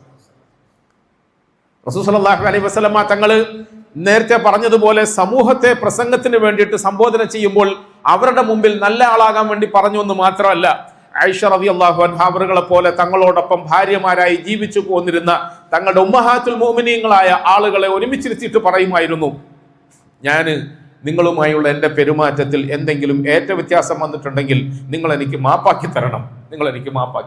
ഞാൻ മനുഷ്യനാണ്. മനുഷ്യൻ എന്ന നിലയിൽ ബലഹീനതകൾ ഉണ്ടാകാം. ചില ആളോട് ചിലപ്പോൾ അല്പം സ്നേഹം കൂടിപ്പോകാം. ചിലപ്പം ചില സ്നേഹം ഒരാളോട് കുറഞ്ഞുപോയെന്ന് നിങ്ങൾക്ക് തോന്നിപ്പോകാം. എന്നിട്ട് സഹാബാക്കളോട്, കുടുംബത്തോട്, ഭാര്യമാരോട് ഇപ്രകാരം മനുഷ്യൻ എന്ന നിലയിൽ തന്റെ ബലഹീനതയെ വെളിപ്പെടുത്തിയിട്ട് തിരിഞ്ഞു നിന്നുകൊണ്ട് കൈയുയർത്തിയിട്ട് പറയും, അല്ലാഹ് അല്ലാഹ് അല്ലാഹ്, ഇത് എന്നെ കൊണ്ടാകുന്നത് പോലെ ഞാൻ പൂർത്തിയാക്കാൻ ശ്രമിച്ചു. അള്ളാഹുവേ, എന്റെ പിടിയിലില്ലാത്തതിനെ കുറിച്ചിട്ട് നീ എന്നെ പിടിച്ച് ശിക്ഷിക്കരുതേ എന്ന് പറയുമായിരുന്നു റസൂലുള്ളാഹി സ്വല്ലല്ലാഹു അലൈഹി വസല്ലം. എത്ര സുന്ദരമായ കുടുംബജീവിത പ്രിയപ്പെട്ടവരെ, എത്ര സുന്ദരമായ വ്യക്തിജീവിതമാണ്, എത്ര സുന്ദരമായ ലീഡർഷിപ്പാണ് ആ റസൂൽ സല്ലല്ലാഹു അലൈഹി വസല്ലമ തങ്ങളെ മനസ്സിലാക്കാൻ നമുക്ക് അള്ളാഹു തൗഫീഖ് തരുമാറാകട്ടെ, പിൻപറ്റാൻ നമുക്ക് തൗഫീഖ് തരുമാറാകട്ടെ. നമ്മുടെ ജീവിതം മുഴുവൻ സുന്നത്തിന്റെ അടിപ്പടയിലാക്കി തീർക്കാൻ അള്ളാഹു തആല നമുക്ക് തൗഫീഖ് നൽകി അനുഗ്രഹിക്കുമാറാകട്ടെ. ഇമാം എന്ന നിലയിൽ സമൂഹത്തിന്റെ മുമ്പിൽ നിൽക്കുന്ന ഒരു മനുഷ്യൻ മഹത്തായ സ്ഥാനത്തിന്റെ ഉടമയാണ്. അദ്ദേഹം തിരിഞ്ഞു നിന്നുകൊണ്ട് നമ്മളെ നിയന്ത്രിക്കുകയാണ്, നമുക്ക് നേർവഴി കാണിച്ചു തരികയാണ്. ഇസ്തഖീമു വഅ്തദിലു, നിങ്ങൾ നേരെ നിൽക്കണേ, ചൊവ്വേ നിൽക്കണേ, ജീവിതത്തിന്റെ എല്ലാ മേഖലകളിലും നേരെ ചൊവ്വേ നിൽക്കാൻ നിങ്ങൾ പ്രാപ്തരാകണേ എന്ന് പറയാണ്. ഇരുവശങ്ങളിലേക്കും തിരിഞ്ഞു നോക്കിയിട്ട് അപ്രകാരം കമാൻഡ് ചെയ്തിട്ട്, കൽപ്പന പുറപ്പെടുവിച്ചിട്ട് അദ്ദേഹം അല്ലാഹു അക്ബർ എന്ന് പറഞ്ഞ് കൈകെട്ടുക. ഒരു ദിവസത്തിൽ 5 നേരം എങ്ങനെ കുനിയണം, എങ്ങനെ നിവരണം, എങ്ങനെ നോക്കണം, എങ്ങനെ സംസാരിക്കണം എന്നൊക്കെ ഈ സമുദായത്തിന് വ്യക്തമായ കമാൻഡിങ് നൽകുകയാണ്. ആ ലീഡർഷിപ്പിനെയാണ് നമ്മൾ ഇമാമത്ത് എന്ന് വിളിക്കുക. അത് നിസ്സാര കാര്യമൊന്നുമല്ല. ഇതുപോലെ ഇന്ന് 5 നേരം നിസ്കാരത്തിന് വേണ്ടിയിട്ട് കൃത്യമായ നിലയിൽ ഇഖാമത്തിന്റെ സമയം കിണികിണി അടിക്കുമ്പോഴാണ് ഇപ്പൊ എല്ലാവരും ഇഖാമത്ത് കൊടുക്കുക, അങ്ങനല്ലേ? ഒരു കിണികിണി ശബ്ദത്തിലേക്ക് ഈ നേതൃത്വത്തിന്റെ ഉത്തരവാദിത്തം ചുരുങ്ങി. കിണികിണിന്ന് അടിക്കുമ്പോൾ ഇഖാമത്ത് കൊടുക്കും. ഇഖാമത്ത് തീർന്നാൽ ഉടനെ ഉസ്താദ് അവർകൾ കൈകെട്ടും. അദ്ദേഹത്തിന്റെ നമസ്കാരത്തിൽ നിന്നും ഔപചാരികമായ നിലയിൽ വിരമിച്ചുകൊണ്ട് അസ്സലാമു അലൈക്കും വറഹ്മത്തുള്ളാഹി എന്ന് പറയും. സുബ്ഹാന റബ്ബിക റബ്ബിൽ ഇസ്സത്തി അമ്മാ യസിഫൂൻ എന്ന് പറയും. ഇതോടെ നമ്മളും ഇമാമും തമ്മിലുള്ള ബന്ധം തീർന്നു. അതല്ല, ഇമാമും നമ്മളും തമ്മിലുള്ള ബന്ധം നമ്മുടെ ജീവിതത്തിന്റെ അവസാന നിമിഷം വരെയും നിലനിൽക്കണം. അതിനെ നിലനിർത്താൻ നമ്മൾ 2 കൂട്ടരും നിർബന്ധമായും പരിശ്രമിക്കുകയും പരിശോധിക്കുകയും വേണം. ജുനൈദുൽ ബഗ്ദാദി റഹിമഹുല്ല അവരെ കുറിച്ചിട്ട് നമ്മൾ പറഞ്ഞല്ലോ, ഒരിക്കൽ അദ്ദേഹത്തിന്റെ സദസ്സിലേക്ക് ചില ചെറുപ്പക്കാർ ചില ആളുകൾ ഓടി വന്നു. ഇതുപോലെ പ്രസംഗം നടത്തിക്കൊണ്ടിരിക്കുക. കയറി വന്നിട്ട് ഒരാൾ എഴുന്നേറ്റ് എന്ന് ചോദിച്ചല്ല, നിങ്ങളുടെ ഈ വാക്ചാതുരി ഉണ്ടല്ലോ, നിങ്ങളുടെ ഈ പളപളപ്പൻ പ്രസംഗം, ഇത് മിമ്പറിലും മെഹ്റാബിലും മാത്രമേ ഉണ്ടാവൂ? ചോദ്യം കേട്ടോ. ആരോടാ ചോദിക്കുന്നത്? നിങ്ങളെല്ലാവരും കൂടെ എന്നോട് ചോദിച്ചെന്ന് വിചാരിച്ചോളൂ. നിങ്ങളിങ്ങനെ ഭയങ്കര പ്രസംഗം നടത്തുന്നുണ്ടല്ലോ, ഇതെവിടെയാ? മിമ്പറിൽ മാത്രമേ ഉള്ളോ? മെഹ്റാബിൽ മാത്രമേ ഉള്ളോ? ഇങ്ങനെ കസേരയിലിരുന്ന് മൈക്കിന്റെ മുമ്പിൽ ഇരിക്കുമ്പോൾ മാത്രം പ്രസംഗിച്ചാൽ മതി? ഇതാണോ നിങ്ങളുടെ ദൗത്യം? ഇതാണോ നിങ്ങളുടെ ഉത്തരവാദിത്തം? ഇതാണോ നിങ്ങളുടെ ലീഡർഷിപ്പ്? നിങ്ങളുടെ പ്രസംഗം മിമ്പറിലും മെഹ്റാബിലും മാത്രമേ ഉള്ളോ? അതല്ല, ഈ തെരുവീഥികളിലും സ്ട്രീറ്റുകളിലും കാടുകളിലും ഒക്കെ നിങ്ങളുടെ വാക്കുകൾ എത്താൻ സാധ്യതയുണ്ടോ?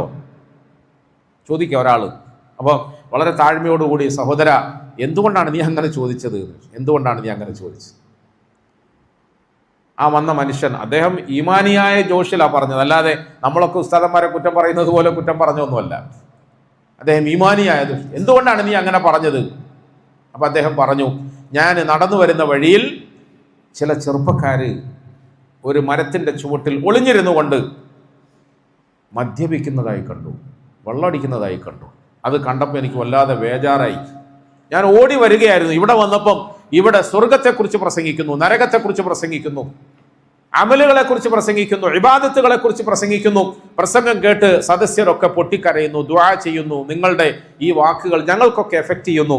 എന്നാൽ ഈ പള്ളിക്ക് പുറത്ത്, മിമ്പറിന്റെ പരിധിക്ക് പുറത്ത്, മെഹ്റാബിന്റെ പരിധിക്ക് പുറത്ത് സംഭവിച്ചുകൊണ്ടിരിക്കുന്ന വൃത്തികേടുകൾ കണ്ടപ്പോൾ എൻ്റെ മനസ്സ് നൊന്തു. ഞാൻ അതുകൊണ്ടാണ് വേദനയോടെ ചോദിച്ചത്, എന്താ നിങ്ങളുടെ ശബ്ദം ഈ കാട്ടിലേക്കൊന്നും എത്തണ്ടേ? നിങ്ങളുടെ ശബ്ദം ഈ സ്ട്രീറ്റിലേക്കൊന്നും എത്തണ്ടേ? നിങ്ങളുടെ ശബ്ദം ഈ തെറ്റായ നടപടിക്രമങ്ങളിലൂടെ ജീവിച്ചുകൊണ്ടിരിക്കുന്ന ആൺകുട്ടികളുടെയും പെൺകുട്ടികളുടെയും കൽബുകളിലേക്കും കാതുകളിലേക്കൊന്നും എത്തണ്ടേ? ഇവിടെ നിന്ന് പ്രസംഗിച്ചാൽ മതിയോ? മഹാനായ ജുനൈദുൽ ബഗ്ദാദി റഹിമഹുല്ല അവர்கள் പറഞ്ഞു, ബാ സഹോദര, ഞാൻ വരാൻ നിന്റെ ഒന്നിച്ച്.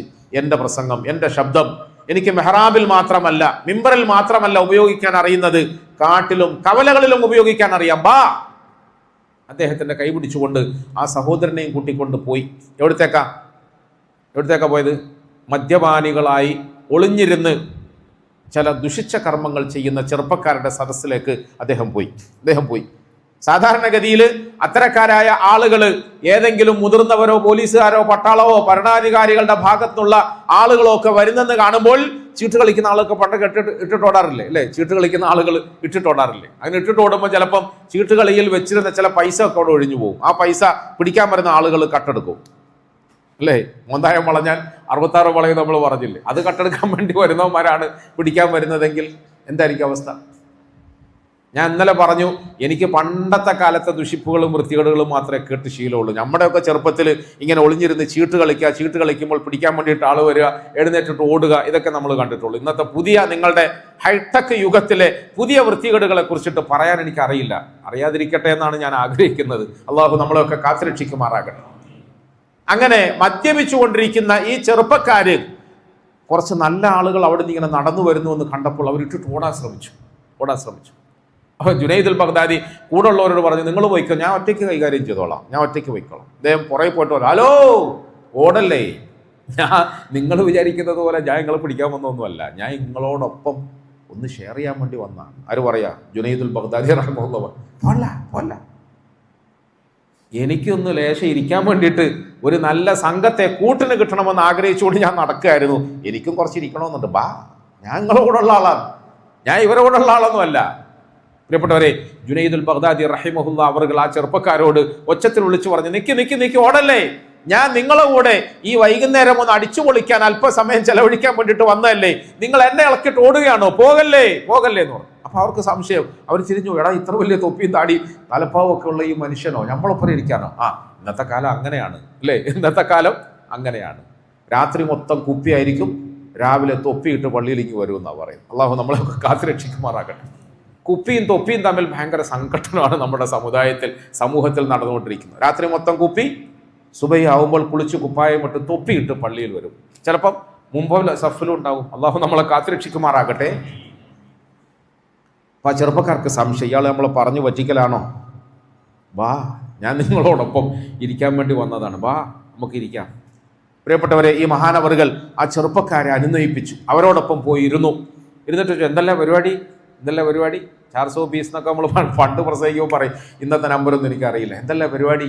അവർ പറഞ്ഞു, എന്ത് ചെയ്യാനാ, നമ്മൾ പൈസ ഇല്ലാതെ വിഷമിച്ച് എല്ലാവരും കൂടെ പിരിവിട്ടിട്ട് ലേശം വാങ്ങി, ഒരാൾക്കൊരു പെഗ്ഗൊന്നും കുടിക്കാനൊന്നും ഉണ്ടായിട്ടില്ല, ഒരുവിധം ഒപ്പിച്ചിട്ട് ഉള്ളത് തീർത്തിട്ട് ഞങ്ങൾ ഇങ്ങനെ വിഷമിച്ചിരിക്കുകയായിരുന്നു. അങ്ങനെ കുടിച്ചു പൂസായിട്ട് ലക്ക് കെട്ടിട്ടൊന്നും ഇരിക്കുമൊന്നുമല്ല, ഒരു മാർഗമില്ലാതെ നമ്മൾ ഇരിക്കുകയായിരുന്നു. ഓഹോ, അങ്ങനെയാ? അപ്പം എന്നെ കൂട്ടാനുള്ള പെഗ്ഗൊന്നും ബാക്കിയില്ലേ? അവർ വിഷമിച്ചു. പാവം, ഒരു മനുഷ്യൻ നമ്മുടെ അടുത്ത് ഈ നല്ല മാസത്തിൽ സക്കാത്തിന് ചോദിക്കാൻ വന്നിട്ട് കൊടുക്കാൻ പറ്റുന്നില്ലല്ലോ എന്നുള്ള ഖേദത്തോടു കൂടി അവരും ഇങ്ങനെ തിരിച്ച് വർത്താനങ്ങളൊക്കെ പറഞ്ഞു. ഇനി എന്താ ചെയ്യുക? അപ്പം ഈ വന്ന മനുഷ്യൻ ജുനൈദുൽ ബഗ്ദാദി പറഞ്ഞു, നമുക്ക് കാത്തിരിക്കാം, എന്തെങ്കിലും ഒരു മാർഗം കിട്ടുമപ്പാ, അങ്ങനെയാണ് ഈ മോശക്കാരായി നടക്കുന്ന ആളുകൾക്ക് പ്രാസംഗികന്മാരായി നടക്കുന്ന നമ്മളെക്കാളും ഭയങ്കര യഖീന പടച്ചോണ്ട്. റിസ്ക് തരുന്നവൻ ആരാ? അല്ല, ഈ ഇരിക്കുന്ന പ്രസംഗം കേൾക്കുന്ന കാമ്പസാലിലെ സദസ്സിൽ നിന്ന് ഒരാൾ പോലും അള്ളാഹു എന്ന് പറഞ്ഞില്ല. അതേ സമയത്ത് ഇത്തരക്കാരായ ആളുകളോട് നിങ്ങളൊന്ന് പോയി ചോദിച്ചു നോക്കിയേ അല്ലേ? അവര് അള്ളാഹു നമ്മളെയൊക്കെ കാത്തുരക്ഷിക്കുമാറാകട്ടെ. ഞാൻ കുറ്റപ്പെടുത്തുകയല്ല, എനിക്കതൊക്കെ പറയാൻ ഭയങ്കര പേടിയാണ്, വിഷമമാണ്, പ്രയാസമാണ്. മദ്യപാനികളായ ആളുകൾ അത്തരക്കാരായ ആളുകളോടൊപ്പം ചേരുമ്പോൾ അവരുടെ മുമ്പിൽ ചെന്ന് നിന്നുകൊണ്ട് ഒരു നേരം സുഖമെടുക്കാൻ ആവശ്യമായ പെഗ്ഗിന് അല്ലെങ്കിൽ വലിക്കാനുള്ള സാധനത്തിന് വേണ്ടിയിട്ട് ഇറക്കും അല്ലേ? ഇറക്കാൻ അവർക്ക് മടിയൊന്നുമില്ല. അപ്പോൾ നമ്മൾ അവരോട് ചോദിക്കുകയാണെങ്കിൽ എന്തിനാ ഇങ്ങനെ ഇറക്കുന്നത്? ആ ഇറക്കുന്നത് ഒന്നും അല്ലെങ്കിൽ നിന്റെ അന്നത്തിന് വേണ്ടി, ആഹാരത്തിന് വേണ്ടി, കുടുംബത്തിന്റെ ആഹാരത്തിന് വേണ്ടി ആണെങ്കിൽ ഒന്നുകിൽ അധ്വാനിച്ച് ജീവിക്കും നമ്മൾ പറയാം. ഇനി അധ്വാനിക്കുന്നില്ലെങ്കിൽ തന്നെ ഇറക്കുന്നത് സ്വന്തം അന്നത്തിന് വേണ്ടി, ആഹാരത്തിന് വേണ്ടി ആയിക്കൂടെ എന്ന് ചോദിച്ചാൽ അവർ പറയും, ആഹാരം തരേണ്ടത് അള്ളാഹുവിന്റെ ഉത്തരവാദിത്വമാണ്. ഇന്നല്ലാഹു ഹുവർ റസാഖുൽ ഖുവ. അത് തരാമെന്ന് അവൻ വാഗ്ദാനം ചെയ്തിട്ടുണ്ട്. പക്ഷെ ഇത് തരാമെന്ന് പടച്ചോൻ എവിടെയും പറഞ്ഞിട്ടൊന്നുമില്ല. ഇത് നമ്മൾ ഇറന്നിട്ട് തന്നെ ഉണ്ടാക്കണം. മനസ്സിലാക്കുന്നുണ്ടോ എന്ന് ഞാൻ ചോദിക്കുന്നത്, ഞാനിങ്ങനെ ഇടയ്ക്ക് തമാശയൊക്കെ പറയുമ്പോൾ നിങ്ങൾ വിചാരിക്കേണ്ട വഴിമാറിപ്പോവാ, അല്ല, കാര്യം മനസ്സിലാക്കാൻ വേണ്ടിയിട്ട് ചില വിഷയങ്ങൾ പറയുന്നേ ഉള്ളൂ. അത്തരക്കാരായ ആളുകൾക്ക് ചിലപ്പോൾ പ്രിയപ്പെട്ടവരെ നമ്മളെക്കാളും ഭയങ്കര ഈമാനായിരിക്കും. മറ്റൊരർത്ഥത്തിൽ പറഞ്ഞാൽ നമ്മളെക്കാളും നല്ല മനസ്സിൻ്റെ ഉടമയായിരിക്കും അവർ.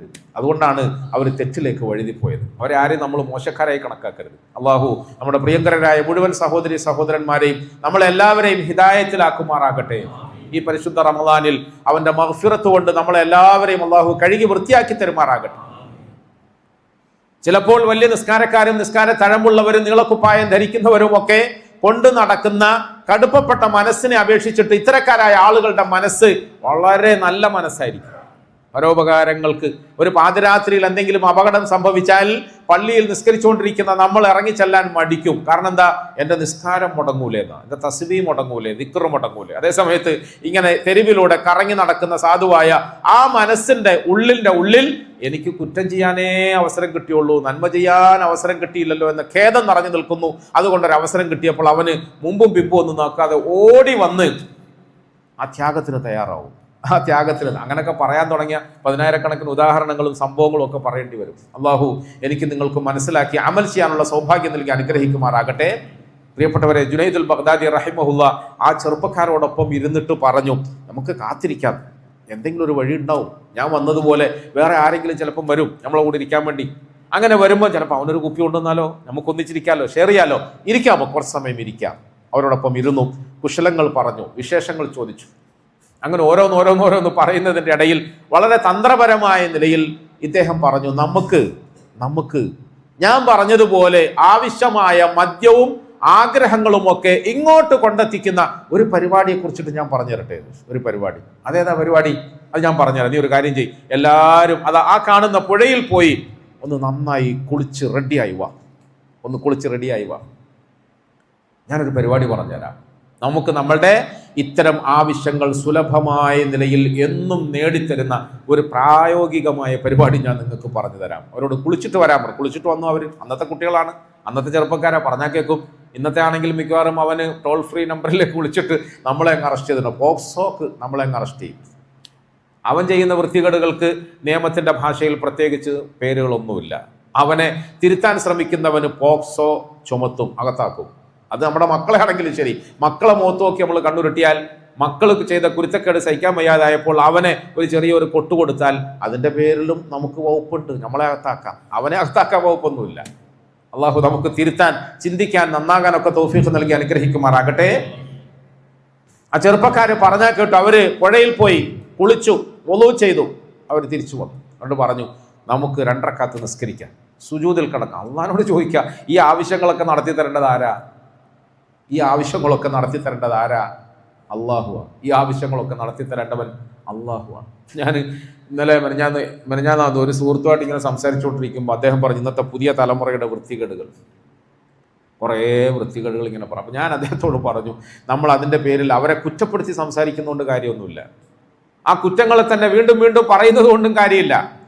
നമ്മൾ അവരിൽ ഒരാളായി അങ്ങോട്ട് ചെല്ലുക, അവരുടെ തോളയിൽ കൈയിടുക, സാധിക്കുമെങ്കിൽ അവരെ കൂട്ടിപ്പിടിച്ചുകൊണ്ട് അവർ നടക്കുന്ന വഴിയിലൂടെ കുറച്ച് നടക്കുക. എന്നിട്ട് ഒരു ടേണിംഗ് പോയിന്റ് എത്തുമ്പോൾ ഹിക്മത്തോടുകൂടി നമ്മൾ ഉദ്ദേശിക്കുന്ന വഴിയിലേക്ക് അവരെ തിരുത്തുക. ഒറ്റയടിക്ക് നമ്മൾ അവരെ വളച്ചൊടിക്കാൻ ശ്രമിച്ചാൽ വളയോടിയൊന്നുമില്ല. ഇന്നത്തെ കാലഘട്ടം അങ്ങനത്തെ കാലഘട്ടമാണ്. ഈ കാലഘട്ടത്തിന് അനുസൃതമായ നിലയിൽ പരിശുദ്ധ ദീനിനെ നമ്മൾ ഹിക്മത്തോടുകൂടി സമർപ്പിക്കണം. ചിലപ്പോൾ നമ്മൾ അവൻ ഷവർമ ആഗ്രഹിക്കുമ്പോൾ ഷവർമ വാങ്ങിച്ചു കൊടുക്കണം, ഷേക്ക് ആഗ്രഹിക്കുമ്പോൾ ഷേക്ക് വാങ്ങിച്ചു കൊടുക്കണം. അവൻ കഴിച്ചുകൊണ്ടിരിക്കുന്ന ഹറാമായ വലിയ വിപത്തുകളിൽ നിന്നും അവനെ രക്ഷപ്പെടുത്താൻ വേണ്ടിയിട്ട് അവന് വേണ്ടി നമ്മളിങ്ങനെ കുറച്ചൊക്കെ മെനക്കെടണം. ഞാൻ അന്ന് ആ സഹോദരനോട് ഇങ്ങനെ സംസാരിക്കും പറഞ്ഞു, ഞാൻ എൻ്റെ ചെറുപ്പത്തിൽ ഇപ്പോൾ കാമ്പസാറുകാരും കേൾക്കരുത് ഉസ്താദിൻ്റെ കുറ്റങ്ങൾ. ഞാൻ പറഞ്ഞാലും മൈക്കിലാണ് പറയുന്നതെങ്കിൽ ആരും കേൾക്കണ്ട, ചെവി കൊത്തി പിടിച്ചോണം. ഞാൻ പറയാം, എൻ്റെ ജീവിതത്തിൽ ഞാൻ ചെയ്ത ഏറ്റവും വലിയ പാപം എന്താണെന്ന് അറിയാം. ഏറ്റവും വലിയ പാപം സിനിമക്ക് പോയി. അത് ഞങ്ങളുടെയൊക്കെ ചെറുപ്പത്തിൽ വെള്ളിയാഴ്ച ദിവസം ഉച്ചയ്ക്ക് കൃത്യം 2:45 തുടങ്ങുന്ന മാറ്റിനി ഷോയോടുകൂടി പുതിയ പടം റിലീസാവുന്നു എന്നാണ് നോട്ടീസ് വരാറുള്ളത്. ആരെങ്കിലും പണ്ടത്തെ നോട്ടീസ് ഓർമ്മയുണ്ടെങ്കിൽ, ഇപ്പോൾ വെള്ളിയാഴ്ച ദിവസം ജുമാ കഴിഞ്ഞാൽ 2:45 കൃത്യമായി മാറ്റിനി ഷോയിലൂടെ പുതിയ പടം റിലീസാവും. അത് കാണാൻ ഭയങ്കര അത്യാഗ്രഹം. പിന്നെ വേറൊരു കാര്യമുണ്ട്, ഖിയാമത്ത് മഹ്ശറയിൽ വന്ന, അത് തമാശയാണ്, മഹ്ശറയിൽ വന്നാൽ ഞാൻ എൻ്റെ പടച്ചോനോട് പറയും, പടച്ചോനെ ഞങ്ങളുടെ പള്ളിയുടെ പ്രസിഡന്റിൻ്റെ തിയേറ്ററിലാണ് ഞാൻ പോയിട്ട് സിനിമ കാണാറുള്ളത്. പള്ളി പ്രസിഡന്റിൻ്റെ പള്ളിയിൽ ജുമാ നിസ്കരിക്കും. അത് കഴിഞ്ഞാൽ പള്ളിയുടെ പ്രസിഡന്റിൻ്റെ സ്വന്തം ഉടമസ്ഥതയിലുള്ള തിയേറ്ററിലാണ് ഞാൻ പോയി പടം കണ്ടത്. പടച്ചോനെ അതുകൊണ്ട് എന്നെ പിടിക്കരുത്. ഞാൻ പടച്ചോനെ നിന്റെ പള്ളിയിൽ, ഞങ്ങളുടെ പ്രസിഡന്റിൻ്റെ പള്ളിയിൽ ജുമാ നിസ്കരിച്ചു. ജുമാക്ക് ശേഷം അദ്ദേഹത്തിൻ്റെ സ്വന്തം സിനിമാ തിയേറ്ററിൽ സിനിമ കണ്ടു. ഞാൻ പറയാൻ ഉദ്ദേശിച്ചത്, പ്രിയപ്പെട്ട, ഞാൻ ഇത് തമാശയ്ക്ക് പറയുന്നതാണ്, തമാശയല്ല, കാര്യം പറയാണ്, വേദനയോടുകൂടി പറയാണ്. ഞാൻ ഈ സഹോദരനോട് പറഞ്ഞ എൻ്റെ ഒരു വികാരം ഞാൻ പങ്കുവെക്കാണ്. ഞാൻ അന്ന് ജുമാ നമസ്കാരത്തിന് ശേഷം ഒരു പുതിയ പടം കാണാൻ വേണ്ടിയിട്ട് ധൈര്യമില്ല, കൈകാലമൊക്കെ വറയ്ക്കുന്നുണ്ട്. ഞാൻ പോയപ്പോൾ ഈ തിയേറ്ററിന്റെ തൊട്ടടുത്ത് എൻ്റെ ഉപ്പാപ്പ പണിത ഒരു നിസ്കാരപ്പള്ളിയുണ്ട്. ഒരു നിസ്കാരപ്പള്ളി എൻ്റെ ഉപ്പാപ്പ പണിഞ്ഞ. അവസാനം ആ പള്ളിയുടെ പണി രണ്ടാമത് റിനോവേറ്റ് ചെയ്യുന്ന ആ പണി നോക്കിക്കൊണ്ട് നിൽക്കുകയാണ് എൻ്റെ ഉപ്പാപ്പ കുഴഞ്ഞു വീണ് മരണപ്പെട്ടു. അള്ളാഹു അദ്ദേഹത്തിന് മഗ്ഫിറത്തും റഹ്മത്തും നൽകുമാറാണ്. നമ്മുടെ ഒക്കെ ഉപ്പാപ്പമാർക്ക്, ഉമ്മാമ്മമാർക്ക്, ഉപ്പമാർക്ക്, ഉമ്മമാർക്കൊക്കെ അള്ളാഹു മഗ്ഫിറത്തും റഹ്മത്തും നൽകി അനുഗ്രഹിക്കുമാറാകും. എൻ്റെ ഉപ്പാപ്പ പണിഞ്ഞ ഒരു പള്ളിയുണ്ട്. കുറേ പള്ളികൾ അൽഹംദുലില്ലാ അദ്ദേഹം പണിഞ്ഞ അതിലൊരു പള്ളി. ഞാൻ ഈ തിയേറ്ററിൻ്റെ തൊട്ടടുത്തുള്ള പള്ളിയിൽ ആരും കാണാതെ ഓടിപ്പോയി. നിസ്കാരപ്പള്ളി ജുമാ നിസ്കാരം ഇല്ലാത്തത് കൊണ്ട് ആരും ഉണ്ടാവില്ലല്ലോ. ഞാൻ ഉളൂ ചെയ്ത് 2 റക്അത്ത് ഹാജത്ത് നിസ്കരിച്ചിട്ട് ദുആ ചെയ്തു, അല്ലാഹുവേ ഞാൻ ഒരു തെറ്റിയാൻ പോവാണ്, എൻ്റെ ഉപ്പാപ്പ ഇത് അറിയല്ലേ റബ്ബേ, എൻ്റെ ഉപ്പാപ്പ അറിയല്ലേ. കാരണം അന്ന് എന്നെ നോക്കാൻ അവിടെ ഉപ്പാപ്പയുള്ളൂ, ഉമ്മയും പാപ്പയും എല്ലാം ഗൾഫിലാണ്, നാട്ടിലാരുമില്ല, ഉപ്പാപ്പയാണ് എന്നെ നോക്കുന്നത്. ഞാൻ ഒറ്റ നിസ്കാരം ഒരേ ദുആ, എൻ്റെ ഉപ്പാപ്പ ഇത് അറിയല്ലേ റബ്ബേ, എൻ്റെ ഉപ്പാപ്പ ഇത് അറിയല്ലേ റബ്ബേ. ചെറുപ്പത്തിൽ ഞാൻ പറയുന്നത്, ഇന്നത്തെ മാഹോലിനെ കുറിച്ച് നമ്മളൊന്ന് വിലയിരുത്തി നോക്കും. ഇന്ന് പുതിയ തലമുറയിൽ ഉപ്പാനെ കുറിച്ച് അങ്ങനെ ഒരു ഭയപ്പാടുണ്ടോ? ഉപ്പാപ്പനെ കുറിച്ചൊരു ഭയപ്പാടുണ്ടോ? കാരണവരെ കുറിച്ചൊരു ഭയപ്പാടുണ്ട്. നമ്മൾ കഴിഞ്ഞ ദിവസം പറഞ്ഞല്ലോ, നമ്മളുടെ ഈ സമൂഹത്തിന്റെ ഇന്നത്തെ തെറ്റായ യാത്രയിൽ ഏറ്റവും പ്രധാനമായി വന്ന ഒരു ഫോൾട്ട് എന്ന് പറയുന്നത് ഈ കൂട്ടുകുടുംബ വ്യവസ്ഥയുടെ അഭാവമാണ്. കുഞ്ഞുങ്ങളുടെ മനസ്സിൽ കുടുംബത്തെ സംബന്ധിച്ചൊരു മതിപ്പില്ല. വാപ്പയെയും ഉമ്മയെയും കാക്കയെയും ജ്യേഷ്ഠ സഹോദരന്മാരെയും അയൽവക്കത്തുള്ള മുതിർന്നവരെയും എൻ്റെ ഉസ്താദിനെയും എൻ്റെ മാഷിനെയും ഒക്കെ പേടിച്ചുകൊണ്ട് ജീവിക്കുന്ന ഒരു നല്ല അവസ്ഥ ഉണ്ടായിരുന്നു. ആ അവസ്ഥയിൽ നമ്മൾ പാപകർമ്മങ്ങൾ കുറച്ച് ചെയ്തു. ഇന്ന് അങ്ങനല്ല, ഇന്ന് നേരെ തിരിച്ചായി. ഇന്ന് ആരും ആരെയും പരിഗണിക്കുന്നില്ല, ആരും ആരെയും ആദരിക്കുന്നില്ല. എല്ലാവരും അവരവരുടെ തണ്ടിനും ധാർഷ്ട്യത്തിനും അനുസരിച്ചിട്ട് ജീവിക്കുകയാണ് ചെയ്തു പോകുന്നത്. പ്രിയപ്പെട്ടവരെ, ഈ നിലയിലുള്ള മക്കളല്ല അന്നത്തെ മക്കൾ പറഞ്ഞാൽ കേട്ടു. ജുനൈദുൽ ബഗ്ദാദി പറഞ്ഞു, നമുക്ക് എല്ലാ ദിവസവും ഇങ്ങനെ ഇരിക്കുമ്പോൾ ആരുടെ മുമ്പിലും കൈനീട്ടി ഇറക്കേണ്ട ഗതികേടൊന്നും വരാതെ അമ്മക്ക് അത്യാവശ്യമുള്ളത് കുടിക്കാനും വലിക്കാനും ഒക്കെ കിട്ടാൻ വേണ്ടി ഒരു മാർഗ്ഗം ഞാൻ പറഞ്ഞുതരാം. പോയി കുളിച്ചിട്ട് വാ, പുഴയിൽ കുളിച്ചിട്ട് വന്നു. എന്നിട്ട് പറഞ്ഞു 2 റക്അത്ത് നിസ്കരിക്കാൻ വേണ്ടിയിട്ട് അവർ നിന്നു. പ്രിയപ്പെട്ടവരെ, അവർ സുജൂദിൽ കിടക്കുമ്പോൾ പിന്നിൽ മഹാനായ ജുനൈദുൽ ബഗ്ദാദി വാവിട്ട് പൊട്ടിക്കരഞ്ഞു, പടച്ചവനെ ഈ അടിമകളെ ഇവിടെ വരെ എത്തിക്കേണ്ട പണിയെ എനിക്കുള്ളൂ. ഇവിടുന്ന് അങ്ങോട്ട് ഇനി ഇവരെ നിയന്ത്രിക്കേണ്ടത് നിന്റെ കയ്യിലാണ്. അതുകൊണ്ട് നിന്റെ ഇഷ്ടപ്പെട്ട ദാസന്മാരുടെ കൂട്ടത്തിൽ ഈ പാവപ്പെട്ട ചെറുപ്പക്കാരെ നീ ഉൾപ്പെടുത്തി അനുഗ്രഹിക്കണേ എന്ന് പറഞ്ഞുകൊണ്ട് ബാക്കിൽ നിന്ന് കരയാൻ തുടങ്ങി.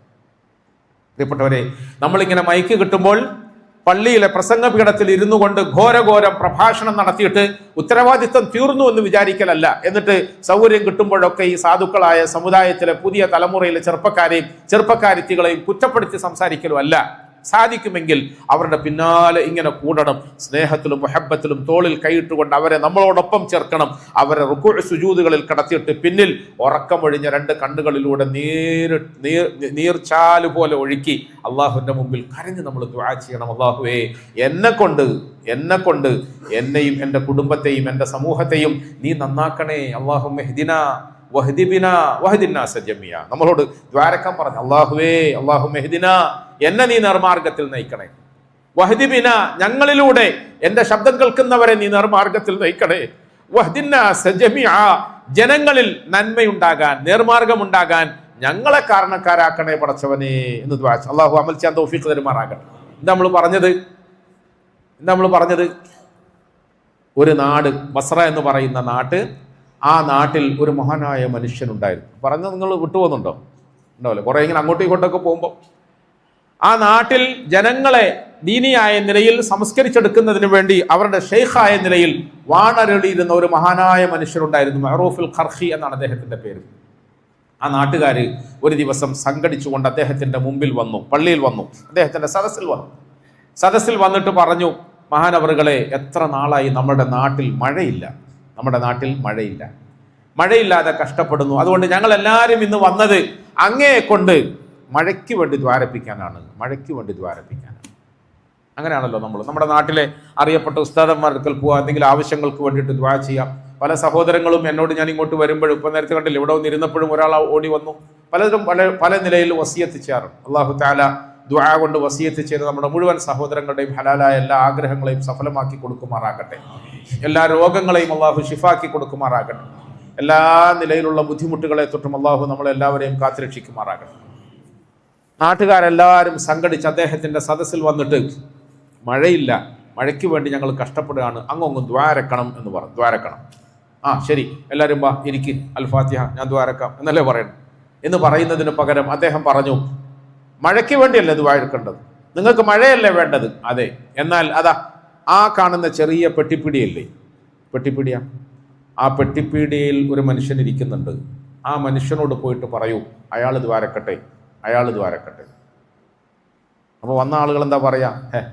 കളിയാക്കല്ലപ്പ, അല്ലേ? അങ്ങനല്ലേ പറയാം, കളിയാക്കല്ലപ്പ, നമ്മൾ നിങ്ങളോട് മഴയ്ക്ക് വേണ്ടി ദ്വാരക്കണേ എന്ന് അഭ്യർത്ഥിച്ചുകൊണ്ട് അപേക്ഷിച്ച് വന്നപ്പോൾ നമ്മളെ കളിയാക്കൊന്നുമല്ല. നിങ്ങൾ ആ പെട്ടിപ്പീടിയ നടത്തിക്കൊണ്ടിരിക്കുന്ന സാധുവായ മനുഷ്യന്റെ അരികിൽ ചെന്നിട്ട് പറയൂ, അയാൾ ദ്വാരക്കട്ടെ, അയാൾ ദ്വാരന്നാലാണ് മഴ കിട്ടുക, അയാൾ ദ്വാരന്നാലാണ് മഴ കിട്ടുക. വീണ്ടും വീണ്ടും ഇതേ വാക്കുകൾ ആവർത്തിച്ചു. അപ്പൊ ജനങ്ങൾക്ക് മനസ്സിലായത് കാര്യത്തിൽ പറയുന്നതാണ്, വെറുതെ പറയുന്നതല്ല. ഞാൻ ദ്വാരക്കയില്ല, ഞാൻ ദ്വാരന്നാൽ മഴ കിട്ടുന്നതിനേക്കാളും ആ സാധുവായ മനുഷ്യൻ ദ്വാരന്നാൽ നമുക്ക് മഴ കിട്ടും. സംശയിക്കണ്ട, നിങ്ങൾ പോയി നോക്കൂ. ജനങ്ങൾ ഈ വർത്താനം കേട്ടിട്ട് നേരെ ആ പീഡിയക്കാരൻ്റെ അരികിലേക്ക് ഓടിച്ചെന്നു. എന്നിട്ട് ആ പീഡിയക്കാരനോട് സലാം പറഞ്ഞു. എന്താ കാര്യം? ഒന്നുമല്ല, ഞങ്ങൾ സാധാരണ, അയാൾ മുട്ടായി വിറ്റ് ജീവിക്കുന്ന മനുഷ്യൻ, അല്ലേ? ചില്ലറ സാധനങ്ങൾ വിറ്റ് ജീവിക്കുന്ന മനുഷ്യൻ. സാധനം വാങ്ങാനല്ല ജനങ്ങൾ ഒന്നിച്ചു വന്നത്. പിന്നെ എന്തിനാ വന്നത്? മഴ വേണം, മഴയ്ക്ക് വേണ്ടി ഒന്ന് നിങ്ങൾ ദ്വാരക്കണമെന്ന് പറഞ്ഞു. ഞാൻ ദ്വാരക്കേ. അദ്ദേഹം പറഞ്ഞ വാക്ക് റബ്ബനാ ആതിനാ ഫിദ്ദുനിയ എന്ന് പോലും തികച്ചും പറയാനറിയാത്ത ഞാൻ മഴയ്ക്ക് വേണ്ടി ദ്വാരക്കേ. നിങ്ങൾ എന്നെ കളിയാക്കാണോ, പരിഹസിക്കാണോ? ഞാൻ ദ്വാരക്കേ, എനിക്ക് റബ്ബനാ ആതിനാ ഫിദ്ദുനിയ പോലും പൂർണ്ണമായി പറയാൻ അറിയില്ലല്ലോ എന്ന് പറഞ്ഞു. അപ്പോൾ ജനങ്ങൾ പറഞ്ഞു, ഇതൊന്നും നമുക്കറിയില്ല, ഞങ്ങളെ അയച്ചത് മഅറൂഫുൽ ഖഖിയാണ് റഹിമഹുല്ലാ, മഹാനായ നമ്മളുടെ ഉസ്താദാണ്, ഷെയ്ഖാണ്, ഞങ്ങളെ അയച്ചത് നിങ്ങളോട്. അദ്ദേഹം പൊട്ടിക്കരഞ്ഞു, പടച്ചോനെ ഇതെന്താ കേൾക്കുന്നത്?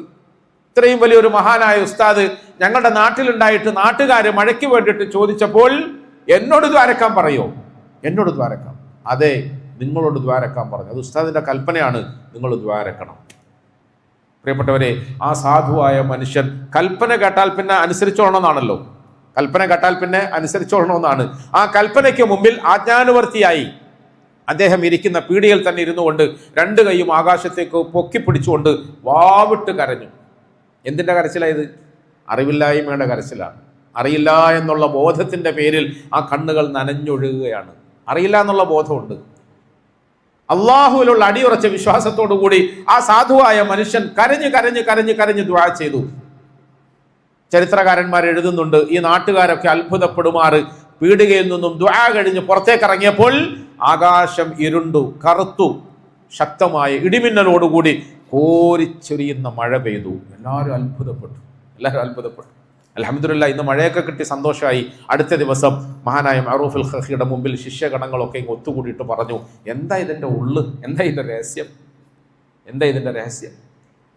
പ്രിയപ്പെട്ടവരെ, അതാണ് ഈ റമദാനിന്റെ പകുതിയിൽ എത്തി നിൽക്കുന്ന എനിക്ക് നിങ്ങൾക്കുമുള്ള വ്യക്തമായ ഒരു സന്ദേശം. മഅറൂഫുൽ ഖഖി പറഞ്ഞു, നമ്മളുടെ നമസ്കാരം, നമ്മളുടെ ദുആ, നമ്മളുടെ ദിക്ർ, നമ്മളുടെ തറാവീഹ്, നമ്മളുടെ നോമ്പ്, നമ്മളുടെ സദഖ, നമ്മളുടെ സക്കാത്ത്, നമ്മളുടെ സലാത്ത്, ഇസ്തിഗ്ഫാർ, ഇതൊക്കെ നമ്മളുടെ ജീവിതത്തിൽ മാറ്റം ഉണ്ടാക്കണം, നമ്മുടെ മനസ്സിൽ മാറ്റം ഉണ്ടാക്കണം, നമ്മുടെ ജീവിതത്തിൽ മാറ്റം ഉണ്ടാക്കണം, നമ്മുടെ മനസ്സിൽ മാറ്റം ഉണ്ടാക്കണം.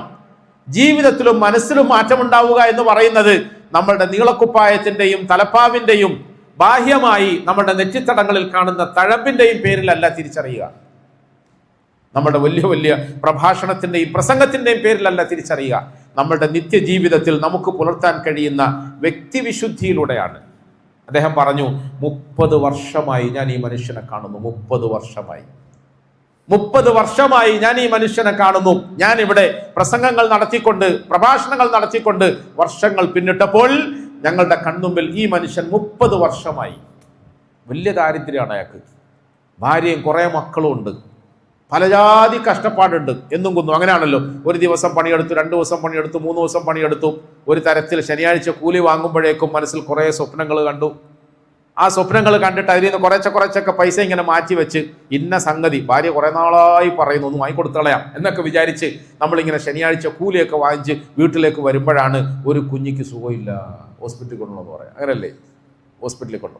ഹോസ്പിറ്റലിൽ കൊണ്ടപ്പോൾ ആ ഒരാഴ്ച മുഴുവൻ പാവം തിന്നാതെയും കുടിക്കാതെയും ശേഖരിച്ച് മാറ്റി വെച്ചിരുന്ന മിച്ചം മീതി പിടിച്ച പൈസ എല്ലാം കൊണ്ടുപോയി ഹോസ്പിറ്റലിൽ കൊടുത്തിട്ട് പിന്നെ അവിടുത്തെ ബില്ല് ഇങ്ങോട്ട് വന്നപ്പോഴേക്കും പിന്നെയും ഈ പാവം പലരോടും വായ്പ ചോദിക്കേണ്ടി വരുന്നു, കടച്ചു. അങ്ങനെയാണല്ലോ, അങ്ങനെയല്ലേ സംഭവിച്ചുകൊണ്ടിരിക്കുന്നത്? ഈ മനുഷ്യന്റെ ജീവിതത്തിൽ മഅറൂഫുൽ ഖഖി പറയാണ്, 30 വർഷമായി ഞാൻ കാണുന്നു ദാരിദ്ര്യം, കഷ്ടപ്പാട്. പല ജാതി ബുദ്ധിമുട്ട്. പക്ഷേ ഇന്ന് വരെ ആ മനുഷ്യൻ ഒരു കളവ് പോലും പറഞ്ഞിട്ടില്ല, ഒരു കളവ് പോലും. വേണമെങ്കിൽ ഇന്നലെ നമ്മൾ സൂചിപ്പിച്ചതുപോലെ കച്ചകപടത്തിന്റെ ഈ കാലഘട്ടത്തിൽ വലിയ ലാഭമുണ്ടാക്കാൻ വേണ്ടിയിട്ട് എന്തെങ്കിലുമൊക്കെ ചെറിയ ചെറിയ തരികടകൾ അയാൾക്ക് കളിക്കായിരുന്നു, അല്ലേ? എന്തെങ്കിലും ഒരു തരികട, ഒരു വാക്ക് പോലും ആ മനുഷ്യൻ കളവ് പറഞ്ഞിട്ടില്ല. അദ്ദേഹത്തിന്റെ കച്ചവടത്തിൽ ഉള്ളതുപോലെ സത്യസന്ധമായ നിലയിൽ ആ മനുഷ്യൻ പുലർത്തി. ആ മനുഷ്യന്റെ ജീവിതത്തിൽ അദ്ദേഹം പുലർത്തിയ സത്യസന്ധതയാണ് അള്ളാഹുവിന് നമ്മളുടെ അമലുകളെക്കാളും ഇഷ്ടം. അദ്ദേഹം പുലർത്തിയ ജീവിതത്തിലെ വിശുദ്ധിയാണ് അള്ളാഹുവിന് നമ്മളുടെ ഈ ബാഹ്യമായ, മലയാളത്തിൽ നിങ്ങൾ പറയുന്ന ഭാഷയിൽ മലക്കം മറിച്ചിലുണ്ടല്ലോ, നമ്മളുടെ അമലുകൾ എന്ന പേരിൽ നടത്തിക്കൊണ്ടിരിക്കുന്ന മലക്കം മറിച്ചിലിനേക്കാളും അള്ളാഹുവിന് ഇഷ്ടം ആ മനുഷ്യന്റെ ജീവിതത്തിലുള്ള വിശുദ്ധിയാണ്, ശുദ്ധിയാണ്.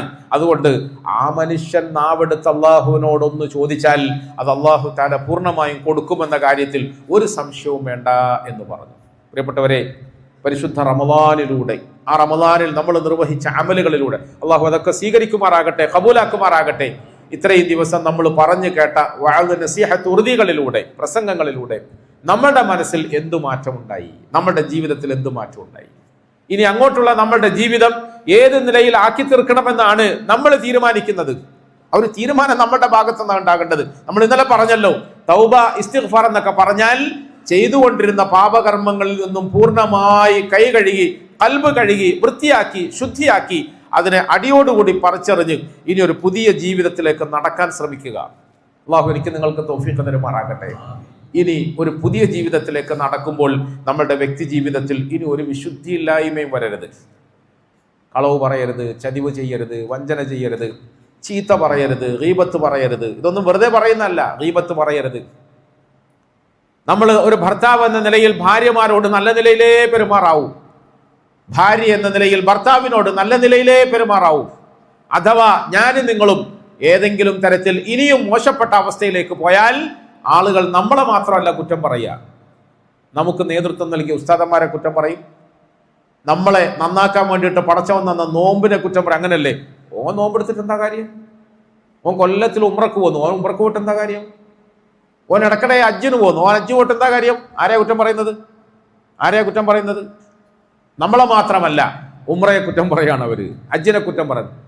കൂടെ ഉംറക്ക് പോകുന്നത് എന്താ? കൊടുക്കാനുള്ളവർക്ക് ആദ്യം കൊടുക്കാൻ പറയും അവനോട്. കൂടെ ഹജ്ജിന് പോകുന്നെന്തേ?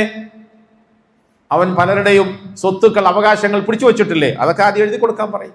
പ്രിയപ്പെട്ടവരെ, ഞാൻ നേരത്തെ പറഞ്ഞില്ലേ, ഉസ്താദന്മാരിൽ നിന്നും എന്തെങ്കിലും ഒരു കുറ്റം ഉണ്ടാകുമ്പോൾ, ഒരിക്കൽ ഞാൻ പള്ളിയിൽ നിന്ന് നിസ്കരിച്ചിട്ട് ഇങ്ങനെ ഇറങ്ങുമ്പോൾ ഒരു ചെറുപ്പക്കാരൻ രോഷാകുലനായി, രോഷാകുലനായിട്ട് ഓടി വന്ന് എന്നെ ഇങ്ങനെ ഫയർ ചെയ്തു. അങ്ങനെ ഫയർ, എല്ലാ ഫയറിങ്ങും സഹിച്ചോളുക. അതാണ് മുസ്ലിയാർ പദം എന്ന് പറയുന്നത്, അല്ലേ? നാട്ടുകാരുടെ എല്ലാ കുറ്റപ്പെടുത്തലുകളും സഹിച്ചോളുക. അള്ളാഹു നമുക്ക് നല്ല പ്രതിഫലം തരുമാറാകട്ടെ. ഒരു ചെറുപ്പക്കാരൻ വന്നിട്ട് ഇങ്ങനെ ഫയർ ചെയ്തു. അപ്പൊ ഞാനിങ്ങനെ കേട്ടോണ്ട് നിൽക്കും. അങ്ങനെയാണല്ലോ അവളെ പഠിപ്പിച്ചത്. വേളെന്താ പറയുന്നറിയോ? നിങ്ങളുടെ പള്ളിയിൽ സ്ഥിരമായിട്ട് നിസ്കരിച്ചിട്ട് ഒരാൾ ഇപ്പൊ നിസ്കാരം കഴിഞ്ഞ് അങ്ങോട്ട് ഇറങ്ങി പോകുമ്പോൾ നോമ്പെല്ലാം പിടിച്ചെന്നല്ലേ പറയുന്നു. ഒരാളിങ്ങനെ നീട്ടി പുകവലിക്കുന്നുണ്ട്, സിഗരറ്റ് നാറി പൊഴുത്തിട്ട് അടുത്ത് കഴിയുന്നില്ല. ഓഹോ, അതാണ് കുഴപ്പമില്ലേ? എൻ്റെ പുറയിൽ വന്ന് നിസ്കരിച്ച ഒരു മനുഷ്യൻ പുകവലിച്ചാൽ അതിൻ്റെ ചാർജ് ഷീറ്റും എൻ്റെ തലയിലാണല്ലോ പഠിച്ചോരല്ലേ? ദേഷ്യം പിടിച്ച് പറഞ്ഞു, നാറി പൊഴുത്തിട്ട് അടുത്തേക്ക് പോകാൻ നിങ്ങളുടെ പള്ളിയിൽ നിങ്ങളെ പുറയിൽ നിസ്കരിച്ചിട്ടല്ലോ, ഞാൻ പ്രസംഗം കേട്ടിട്ട് എന്താ കാര്യം? അത് കേട്ടെന്താ കാര്യം? പ്രിയപ്പെട്ടവരെ, ശരിയാണ്, ഒരു തരത്തിൽ അയാൾ പറഞ്ഞത് ശരിയാണ്. എൻ്റെ പുറയിൽ നിസ്കരിക്കുന്ന ഒരു സഹോദരൻ പുകവലിക്കരുത്.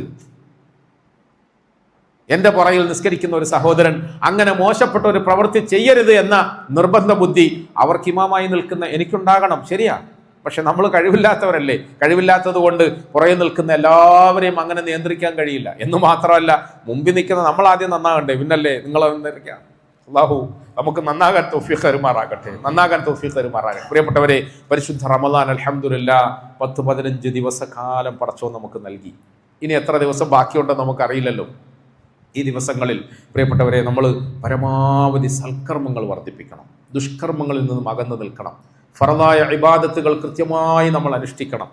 ഫറദായ നമസ്കാരങ്ങൾക്ക് വേണ്ടി പള്ളിയിൽ വന്ന് ജമാഅത്തായി തന്നെ അത് നിർവഹിക്കണം. നമസ്കാരങ്ങൾക്ക് മുമ്പും പിമ്പുമുള്ള സുന്നത്ത് നമസ്കാരങ്ങളിൽ ശ്രദ്ധ പതിപ്പിക്കണം. ഫറദായ നോമ്പ് നിർബന്ധമായി നമ്മൾ അനുഷ്ഠിക്കണം.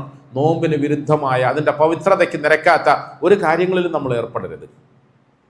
വിക്റുകൾ അധികമായി പറയണം, ഖുർആൻ അധികമായി ഓതണം, ഖുർആൻ പഠിക്കണം. ഇതൊക്കെ പറഞ്ഞു 15 ദിവസം കഴിഞ്ഞു. ഇനി അടുത്ത 15 ദിവസവും പറഞ്ഞ് സമയം കളയാനില്ല. ഖുർആൻ അധികമായി ഓതണം, ഖുർആൻ പഠിക്കാൻ ശ്രമിക്കണം, ഖുർആൻ നമ്മുടെ മക്കൾക്ക് പഠിപ്പിക്കണം. ഹാഫിളുകളുടെ ആലിമുകളുടെ കുടുംബമായി നമ്മുടെ കുടുംബം മാറണം. നമുക്ക് പള്ളിയുമായി കൂടുതൽ ബന്ധം വരണം, മദ്രസയുമായി കൂടുതൽ ബന്ധം വരണം. മുസ്ലിം സമുദായത്തിന്റെ പഴയകാല പ്രതാപത്തിലേക്ക് നമുക്ക് മടങ്ങി വരാൻ കഴിയണം. ഇന്ന് പള്ളി എന്ന് പറഞ്ഞാൽ ഞാൻ പറഞ്ഞതുപോലെ കുറെ വയസ്സന്മാർക്ക് ഇരിക്കാനുള്ള സ്ഥലമായി മാറി.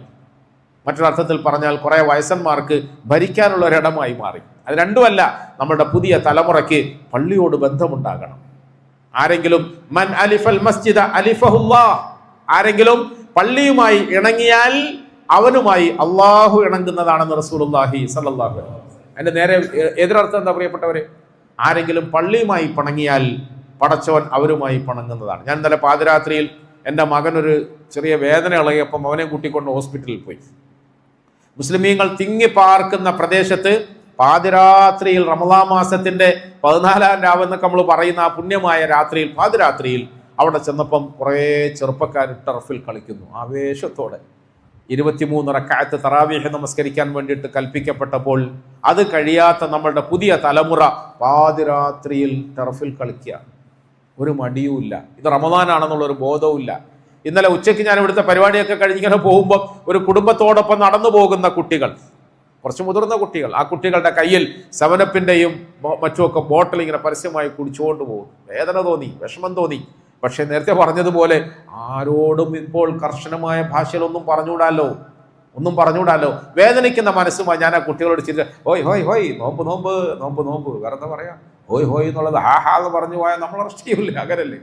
നമ്മളെ അറസ്റ്റ് ചെയ്യുന്നത് നിയമം കൊണ്ട് അറസ്റ്റ് ചെയ്യുന്നല്ല പ്രിയപ്പെട്ടവരെ. അവളുടെ കൂട്ടത്തിൽ പോകുന്ന തന്തയുടെയും തള്ളയുടെയും എന്നുള്ളൊരു നോട്ടം നമ്മൾ അനുഭവിക്കേണ്ടി വരും. അല്ലേ? നിങ്ങൾ നിങ്ങളുടെ പണിയെടുത്താൽ മതി. ആ ഒരു ധാർഷ്ട്യത്തിന്റെ മനോഭാവത്തിലേക്ക് നമ്മുടെ സമുദായം കൂപ്പുകുത്തിക്കൊണ്ടിരിക്കുകയാണ്. അള്ളാഹു കാത്തുരക്ഷിക്കുമാറാകട്ടെ. ഈ ഒരു ദുരവസ്ഥയിൽ നിന്നും നമുക്ക് മോചനം കിട്ടണം. ഫറളായ നോമ്പിനോട്, ഫറളായ നമസ്കാരങ്ങളോട്, പള്ളിയോട്, പള്ളിയുടെ പരിപാലനത്തോട് നമുക്കൊക്കെ അഭേദ്യമായ ബന്ധമുണ്ടാകണം. പള്ളി അള്ളാഹുവിന്റെ വീടാണ്. അതിനെ സഹായിക്കണം, സഹകരിക്കണം, അതിനെ പരിപാലിക്കണം. അത് നമ്മളുടെ ബാധ്യതയാണ്. മദ്രസകളോട് നമുക്ക് അങ്ങനെ അടുപ്പമുണ്ടാകണം. നമ്മളിപ്പം അങ്ങനത്തെ എന്തെങ്കിലും വിഷയം പ്രസംഗിക്കുമ്പോൾ നിങ്ങൾ വിചാരിക്കും ഇത്രയും കാലം പ്രസംഗിച്ചാൽ ഇതിനുവേണ്ടി തന്നെ ആയിരുന്നു, പള്ളിക്ക് സഹായിക്കണേ എന്ന് പ്രസംഗിക്കാനാണോ? അല്ല, പള്ളിക്ക് സഹായിച്ചാൽ നിങ്ങൾക്കും കൊള്ളാം, സഹായിച്ചില്ലെങ്കിൽ നമുക്കെന്താ നഷ്ടം? അല്ലേ? ഒരിക്കലും ഇത് അള്ളാഹുവിന്റെ ഭവനമാണ്. ഞാൻ കുറെ മുമ്പ് കാമ്പസാറിൽ 10-15 കൊല്ലം ഖുതുബ ഓതുന്ന കാലത്ത് എന്നോട് പല സഹോദരങ്ങളും പള്ളിക്ക് വേണ്ടിയിട്ട് എന്തെങ്കിലും പല ആവശ്യങ്ങളുണ്ട്, സഹായിക്കാൻ പറയണമെന്ന് പറയും. അങ്ങനെ പറയുന്ന അന്ന് ഞാൻ കയറി പ്രസംഗിക്കുമ്പോൾ വളരെ വ്യക്തമായി നിങ്ങൾ ശ്രദ്ധിച്ചിട്ടാണ് പറയാറുള്ളത്, ഇത് പടച്ചവന്റെ ഭവനമാണ്, ഇത് അള്ളാഹുവിന്റെ വീടാണ്. ഈ വീടിനെ സഹായിക്കാൻ അവന്റെ അടിമകളായ നിസാരന്മാരായ നമ്മളുടെ ആരുടെയും ആവശ്യമില്ല. ജുമാ ദിവസത്തിൽ ഇങ്ങനെ ഉരുണ്ടുപോകുന്ന ഒരു പണ്ടാരപ്പിരിവ് ഉണ്ടായിരുന്നു ഇവിടെ. ഈ പണ്ടാരപ്പിരിവിനെ കുറിച്ചിട്ട് ഞാൻ ശക്തമായ ഭാഷയിൽ പറഞ്ഞു, പടച്ചവന്റെ ഭവനത്തെ പരിപാലിക്കാൻ വേണ്ടിയിട്ട് ഇങ്ങനെ അവന്റെ അടിമകളുടെ മുമ്പിൽ കൈനീട്ടിട്ട് അരക്കേണ്ട ഗതികളൊന്നുമില്ല. അള്ളാഹുവിന്റെ ഭവനം അവൻ പോറ്റിക്കോളും, അള്ളാഹുവിന്റെ ഭവനം അവൻ പരിപാലിച്ചോളും. പ്രിയപ്പെട്ടവരെ, ഞാൻ റമദാനിന്റെ തൊട്ട് മുമ്പ്, സ്ഥലത്തിന്റെ പേരൊന്നും പറയില്ല, ഒരു ജുമാ ദിവസത്തിൽ മെനക്കെട്ടിട്ട് രാവിലെ 9:30 മണിക്ക് ഇവിടുന്ന് ഫ്ലൈറ്റിൽ കയറി അവിടെ 12 മണിക്ക് പോയി ഒരു ഖുതുബ ഓതി. അപ്പൊ എല്ലാവരും ചോദിച്ചു തിരക്കിന്റെ ഇടയ്ക്ക് ഇപ്പൊ എന്താ പോകുന്നതെന്ന്. അതിനൊരു പ്രത്യേകത ഉണ്ടായിരുന്നു. എന്താ പ്രത്യേകത എന്നറിയോ? ക്രിസ്ത്യാനികൾ അവരുടെ പള്ളിയായി ഉപയോഗിച്ചിരുന്ന ഒരു ഭവനത്തെ നമ്മൾ പൈസ കൊടുത്ത് വിലയ്ക്ക് വാങ്ങിയിട്ട് അത് റമദാനിന്റെ തൊട്ട് മുമ്പുള്ള ജുമാ ഖുതുബയ്ക്ക് മുസ്ലിമീങ്ങളുടെ പള്ളിയാക്കി പ്രഖ്യാപിച്ചു. അള്ളാഹ് വിചാരിച്ചാൽ ഇത് എൻ്റെ ചെറുപ്പത്തിലൊക്കെ എൻ്റെ വാപ്പ ഇംഗ്ലണ്ടിലും അമേരിക്കയിലും ഒക്കെ യാത്ര പോയിട്ട് വന്നിട്ട് അങ്ങനെ അവിടെ ചെയ്തു എന്ന് കേട്ടിട്ടുണ്ട്. 1980-ലും 85-ലും ഒക്കെ ഉപ്പ അമേരിക്കയിലൊക്കെ പോയിട്ട് വരുമ്പോൾ പറയാറുണ്ട്, അവിടെ അങ്ങനെ ക്രിസ്ത്യൻ ചർച്ചുകൾ നമ്മൾ വിലയ്ക്ക് വാങ്ങിയിട്ട് പള്ളിയാക്കിയിട്ടുണ്ട് എന്നൊക്കെ പറഞ്ഞു. പക്ഷെ അൽഹംദുലില്ലാ എൻ്റെ കൈകൊണ്ട് നമ്മുടെ നാട്ടിൽ ക്രിസ്ത്യാനികളുടെ ചർച്ചുകൾ വിലയ്ക്ക് വാങ്ങിയിട്ട് നമ്മൾ പള്ളിയാക്കുക. പള്ളി പടച്ചവന്റെ വീടാ. വേണമെന്ന് തോന്നുമ്പോൾ അത് അള്ളാഹു അങ്ങ് നടത്തിക്കോളും. അതിന് ഈ അടിമകളായ നിസ്സാരന്മാരായ നമ്മളുടെ കൈ നക്കാപ്പിച്ചയ്ക്കൊന്നും ആവശ്യമില്ല. നിങ്ങളങ്ങനെ തെറ്റിദ്ധരിക്കേ വേണ്ട. പള്ളിയിൽ എയർ കണ്ടീഷൻ വേണം, പള്ളിയിൽ സോളാർ ഫിറ്റ് ആക്കണം, പള്ളിയിൽ പരിപാലനവുമായി ബന്ധപ്പെട്ട് പല സാമ്പത്തിക ആവശ്യമുണ്ട്. നമുക്ക് സ്വർഗം വേണമെന്ന് താല്പര്യമുണ്ടെങ്കിൽ, നമുക്ക് പ്രതിഫലം വേണമെന്ന് താല്പര്യമുണ്ടെങ്കിൽ, നമ്മളുടെ മക്കള് അനുഭവിക്കുന്നത് ഹലാലായ സമ്പാദ്യത്തിൽ നിന്നും ആകണം, അഥവാ ആ ഹലാലായ സമ്പാദ്യത്തിൽ ബറക്കത്ത് കിട്ടണമെന്ന് താല്പര്യമുണ്ടെങ്കിൽ നമ്മൾ പള്ളിക്ക് കൊടുക്കുക, ഇഖ്ലാസോടെ കൊടുക്കുക. ഇഖ്ലാസോടെ വേണമെങ്കിൽ കൊടുത്താൽ മതി. അല്ലാതെ നമ്മളുടെ നക്കാപ്പിച്ചകൾ വാങ്ങിയിട്ട് പരിപാലിക്കേണ്ട ഒരു ഭവനമല്ല പരിശുദ്ധ ഭവനം പള്ളി എന്ന് പറയുന്നത്. മറിച്ച് എൻ്റെയും നിങ്ങളുടെയും നമ്മുടെ പുതിയ തലമുറയുടെയും ആത്മീയമായ സംസ്കരണത്തിൻ്റെ ഭാഗമായി ഈ ഭവനവുമായി നമുക്കൊരു ആത്മബന്ധം ഉണ്ടാകണം. അതില്ലെങ്കിൽ വലിയ അപകടമാണ്. അത് പറഞ്ഞു നിർത്തുകയാണ് ഞാൻ. അതില്ലെങ്കിൽ വലിയ അപകടമാണ്. പള്ളിയിൽ നിന്നും നമ്മുടെ സമുദായം അകന്നു പോയാൽ അത് വലിയ അപകടമാണ്. പള്ളിയോടടുക്കണം, പള്ളിയുമായി ബന്ധപ്പെട്ട അമലുകളോടടുക്കണം, പള്ളിയിൽ നടക്കുന്ന പരിഷ്കരണ സംസ്കരണ പരിപാടികളുമായി പ്രവർത്തനങ്ങളുമായി അടുക്കണം. ഈമാനിയായ ദീനിയായ ബന്ധത്തിൽ നമുക്ക് അഭിവൃദ്ധി ഉണ്ടാകണം. അഥവാ വതവാസൗ ബിൽ ഹഖ് വതവാസൗ ബിസ് സബ്ർ, ഇങ്ങനത്തെ നല്ല കാര്യങ്ങൾ പരസ്പരം അങ്ങോട്ടും ഇങ്ങോട്ടും ഉണർത്തിയും പറഞ്ഞും നമ്മൾ നമ്മുടെ ജീവിതത്തെ ശക്തിപ്പെടുത്തണം, നമ്മുടെ ജീവിതത്തെ സുന്ദരമാക്കണം. അല്ലാഹു സുബ്ഹാനഹു വ തആല എനിക്ക് നിങ്ങൾക്ക് നല്ല തൗഫീഖ് തരുമാറാകട്ടെ. അതുകൊണ്ട് ഈ റമദാനിൽ നമ്മൾ അനുഷ്ഠിക്കേണ്ട എല്ലാ നന്മകളും അനുഷ്ഠിക്കണം. എല്ലാ തിന്മകളിൽ നിന്നും നമ്മൾ വിട്ടു നിൽക്കണം. ഒരു തിന്മ പോലും ഇനി നമ്മുടെ ജീവിതത്തിൽ ഉണ്ടാകാതിരിക്കാൻ നമ്മൾ നിർബന്ധ ബുദ്ധിയോടുകൂടി ജീവിക്കണം. അല്ലാഹു സുബ്ഹാനഹു വ തആല നമ്മുടെ വ്യക്തി ജീവിതങ്ങളെ നന്നാക്കി തരുമാറാകട്ടെ, നമ്മുടെ കുടുംബ ജീവിതങ്ങളെ നന്നാക്കി തരുമാറാകട്ടെ. നമ്മുടെ എല്ലാവിധ വിഷമങ്ങളും പ്രയാസങ്ങളും ബുദ്ധിമുട്ടുകളും അല്ലാഹു മാറ്റി തരുമാറാകട്ടെ. രോഗങ്ങളെ തൊട്ട് അല്ലാഹു നമ്മളെ കാത്തിരക്ഷിക്കുമാറാകട്ടെ. രോഗങ്ങളെ അല്ലാഹു ശിഫ ആക്കി തരുമാറാകട്ടെ. കടങ്ങളിൽ നിന്നും കഷ്ടപ്പാടുകളിൽ നിന്നും ഒക്കെ അല്ലാഹു നമ്മളെ കരകയറ്റി തരുമാറാകട്ടെ. ഈമാനിന്റെ ഇൽമിന്റെ പേരിൽ ഇനിയും ഇനിയും ഇങ്ങനെ ഒരുമിച്ചിരിക്കാനുള്ള ഭാഗ്യം അല്ലാഹു നമുക്ക് നൽകുമാറാകട്ടെ. അവസാനം അല്ലാഹു നമ്മളെ എല്ലാവരെയും ജന്നാത്തുൽ ഫിർദൗസിലും ഒരുമിച്ച് കൂട്ടി സന്തോഷിപ്പിക്കുമാറാകട്ടെ. അൽഹംദുലില്ലാഹ് يا ربنا لك الحمد كما ينبغي لجلال وجهك وعظيم سلطانك سبحانك لا نحصي ثناء عليك أنت كما أثنيت على نفسك فلك الحمد حتى ترضى. اللهم صل وسلم على رسولك سيدنا محمد وعلى آل سيدنا ونبينا ومولانا محمد وبارك وسلم عليه. ربنا ظلمنا أنفسنا وإن لم تغفر لنا وترحمنا لنكونن من الخاسرين. ربنا لا تزغ قلوبنا بعد إذ هديتنا وهب لنا من لدنك رحمة إنك أنت الوهاب. اللهم اجعل جمعنا هذا جمعا مرحوما وتفرقنا من بعده تفرقا معصوما ولا تجعل فينا ولا منا شقيا ولا مطرودا ولا محروما. ربنا آتنا في الدنيا حسنة وفي الآخرة حسنة وقنا عذاب النار. أرحم الرحيم يا الله കരുണയുള്ളവനായ പടച്ചവനെ, അർഹമുർ റഹീമായ അല്ലാഹുവേ, കരുണയുള്ളവനായ പടച്ചവനെ, ഞങ്ങൾ പാവങ്ങളാണ് അല്ലാഹ്, ഞങ്ങൾ സാധുക്കളാണ് അല്ലാഹ്. അല്ലാഹുവേ, നീ ഞങ്ങളുടെ റബ്ബാണ്, നീ ഞങ്ങളുടെ രക്ഷിതാവാണ്. അല്ലാഹുവേ, നീ ഞങ്ങളോട് കരുണ കാണിക്കണേ അല്ലാഹ്, നീ ഞങ്ങളോട് കരുണ കാണിക്കണേ അല്ലാഹ്. അല്ലാഹുവേ, ഞങ്ങളിൽ നിന്ന് വന്നുപോയ തെറ്റുകുറ്റങ്ങളെല്ലാം നീ ഞങ്ങൾക്ക് മാപ്പാക്കി തരണേ അല്ലാഹ്. ഞങ്ങളിൽ നിന്നും അറിഞ്ഞും അറിയാതെ ഒരുപാട് തെറ്റുകൾ പടച്ചു, ഒരുപാട് കുറ്റങ്ങൾ ഞങ്ങളിൽ നിന്ന് സംഭവിച്ചു പോയി പടച്ചു. അല്ലാഹ്, ഞങ്ങളുടെ കുറവുകൾ എണ്ണിയാൽ തീരാത്തതാ പടച്ചോനെ, ഞങ്ങളുടെ കുറ്റങ്ങൾ എണ്ണിയാൽ തീരാത്തതാ പടച്ചോനെ, ഞങ്ങളുടെ പോരായ്മകൾ പറഞ്ഞാൽ തീരാത്തതാ പടച്ചോനെ. ഞങ്ങളുടെ കയ്യിൽ വലിയ നന്മകളൊന്നും ഇല്ലാത്തവരാ അല്ലാഹ്. അല്ലാഹുവേ, ഞങ്ങളുടെ കയ്യിൽ വലിയ നന്മകളൊന്നും ഇല്ലാത്തവരാണ് അല്ലാഹുവേ. നിന്റെ മഹ്ദ് ഫദ്ലിലുള്ള പ്രതീക്ഷ മാത്രമേ ഉള്ളൂ പടച്ചോനെ, നിന്റെ കാരുണ്യത്തിലുള്ള പ്രതീക്ഷ മാത്രമേ ഉള്ളൂ അല്ലാഹ്. നീ ഞങ്ങളെ നിരാശപ്പെടുത്തരുതേ അല്ലാഹ്, നീ ഞങ്ങളെ നിരാശപ്പെടുത്തരുതേ അല്ലാഹ്, നീ ഞങ്ങളെ നിരാശപ്പെടുത്തരുതേ അല്ലാഹ്. അല്ലാഹുവേ, നിന്റെ കാരുണ്യത്തിൽ പ്രതീക്ഷിച്ചു വന്ന് ഞങ്ങളെ നീ നിരാശപ്പെടുത്തരുതേ അല്ലാഹ്. നീ ഞങ്ങൾക്ക് പുറത്തു തരണേ അല്ലാഹ്, നീ ഞങ്ങൾക്ക് അഫൂ തരണേ അല്ലാഹ്, നീ ഞങ്ങൾക്ക് അഫൂ തരണേ അല്ലാഹ്. അല്ലാഹുവേ, പരിശുദ്ധ റമളാനിൽ മഗ്ഫിറത്ത് കിട്ടുന്നവരിൽ ഞങ്ങളെയും പെടുത്തണേ പടച്ചവനെ, പുറത്തു കൊടുക്കപ്പെടുന്നവരിൽ ഞങ്ങളെയും പെടുത്തണേ പടച്ചവനെ, നരകത്തിൽ നിന്ന് മോചിപ്പിക്കപ്പെടുന്നവരിൽ ഞങ്ങളെയും പെടുത്തണേ പടച്ചവനെ. അല്ലാഹുവേ, അല്ലാഹ്, ഞങ്ങളുടെ പെരടികളെ നീ നരകത്തിൽ നിന്ന് മോചിപ്പിക്കണേ അല്ലാഹ്, ഞങ്ങളുടെ പെരടികളെ നീ നരകത്തിൽ നിന്ന് മോചിപ്പിക്കണേ പടച്ചവനെ. ഞങ്ങളുടെ ഉമ്മവാപ്പമാരെ നീ അതിൽ പെടുത്തണേ അല്ലാഹ്, ഞങ്ങളുടെ ഭാര്യ മക്കളെ നീ പെടുത്തണേ പടച്ചവനെ, ഞങ്ങളുടെ കൂട്ടുകുടുംബാദികൾ സഹോദരങ്ങളെ പെടുത്തണേ അല്ലാഹ്. ഞങ്ങളെല്ലാവരെയും നിന്റെ നരകത്തിൽ നിന്ന് രക്ഷപ്പെടുത്തി തരണേ അല്ലാഹ്. അല്ലാഹുവേ, നിന്റെ മഹ്ദ് ഫദ്ൽ കൊണ്ട് നീ ഞങ്ങൾക്ക് സ്വർഗം തരണേ അല്ലാഹ്. ഞങ്ങൾ സ്വർഗം ചോദിക്കാൻ ഒരു യോഗ്യതയില്ലാത്തവരാണ് അല്ലാഹ്. അല്ലാഹു അല്ലാഹുവേ, സ്വർഗം ചോദിക്കാൻ ഞങ്ങൾ ഒരു യോഗ്യതയില്ലാത്തവരാണ് അല്ലാഹ്. അല്ലാഹുവേ, നിന്റെ ഓശാരത്തിൽ പ്രതീക്ഷിച്ച്, നിന്റെ ഫദ്ൽ പ്രതീക്ഷിച്ച് ഞങ്ങൾ നിന്നോട് നാടുകയാണ് അപേക്ഷിക്കുന്നു അല്ലാഹുവേ. ഞങ്ങൾക്ക് നീ സ്വർഗം തരണേ അല്ലാഹ്, ഞങ്ങൾക്ക് നീ സ്വർഗം തരണേ അല്ലാഹ്. ഞങ്ങൾ നിന്റെ നല്ല ദാസന്മാരുടെ കൂട്ടത്തിൽ പെടുത്തണേ അല്ലാഹുവേ. അള്ളാഹുവേ ഞങ്ങളെ നിന്റെ നല്ല ദാസന്മാരുടെ കൂട്ടത്തിൽ പെടുത്തണേ അള്ളാഹ്. അള്ളാഹുവേ നിന്റെ മഹാന്മാരായ സലഫു സാലിഹീങ്ങളായ ഞങ്ങളുടെ നേതാക്കന്മാരോടൊപ്പം ഈ സാധുക്കളായ ഞങ്ങളെയും ചേർക്കണേ പടച്ചവനെ. ഞങ്ങളുടെ ഹബീബായ റസൂൽ സല്ലല്ലാഹു അലൈഹി വസല്ലം തങ്ങളോടൊപ്പം ഞങ്ങളെയും ചേർക്കണേ പടച്ചവനെ. അല്ലാഹുവേ അല്ലാഹുവേ ഞങ്ങൾ വലിയ പ്രതീക്ഷയോടുകൂടി നിനക്ക് വേണ്ടി പട്ടിണി ഇരിക്കുക പടച്ചവനെ. നിനക്ക് വേണ്ടി ഞങ്ങൾ വിശപ്പ് സഹിക്കുക പടച്ചവനെ. നീ കബൂലാക്കണേ അല്ലാഹ്. നിനക്ക് വേണ്ടി ഞങ്ങൾ ദാഹം സഹിക്കുക അല്ലാഹ്. നീ കബൂലാക്കണേ അല്ലാഹ്. നീ കബൂലാക്കണേ അല്ലാഹ്.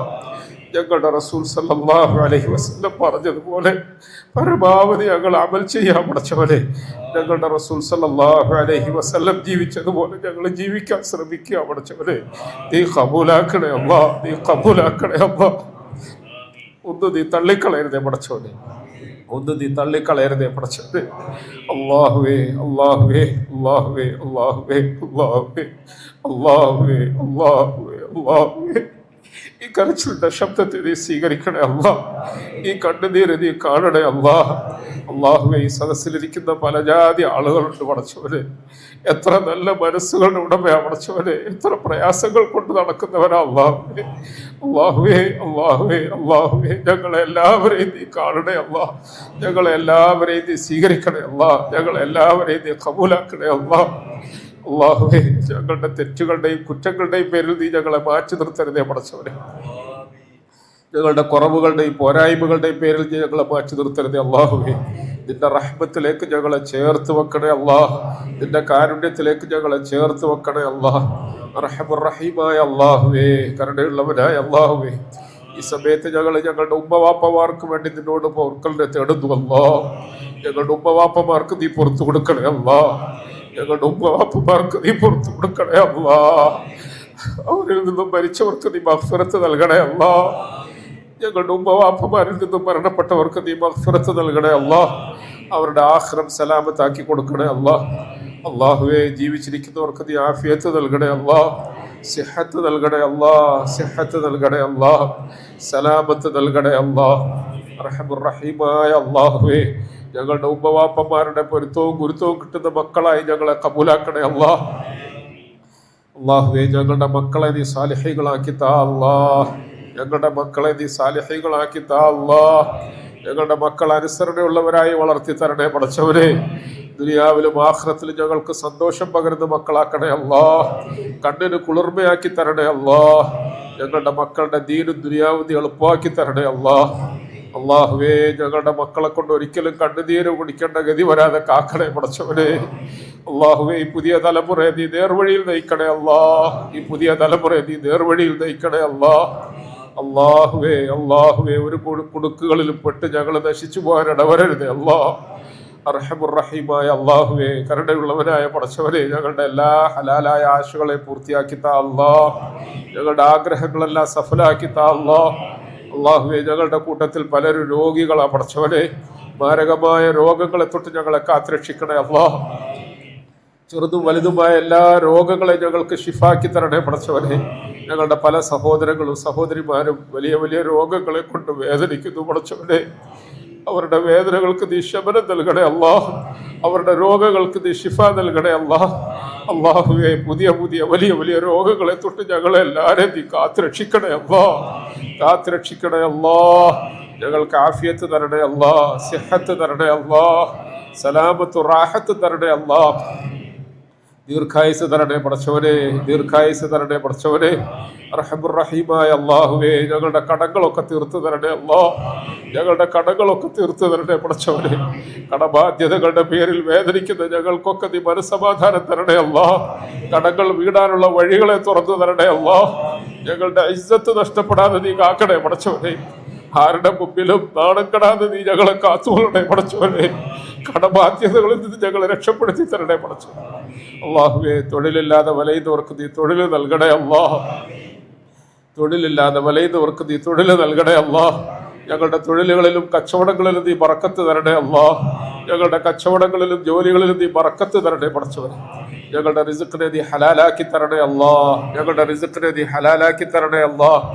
ഞങ്ങളുടെ റിസ്ഖിൽ നീ ബറക്കത്ത് ചെയ്യണേ പടച്ചവനെ. അള്ളാഹുവെ വീടില്ലാതെ വലയുന്നവർക്ക് നീ വീട് നൽകണേ അല്ലാ. വിവാഹപ്രായം എത്തിയവർക്ക് നല്ല ബന്ധങ്ങൾ നൽകണേ അല്ലാ.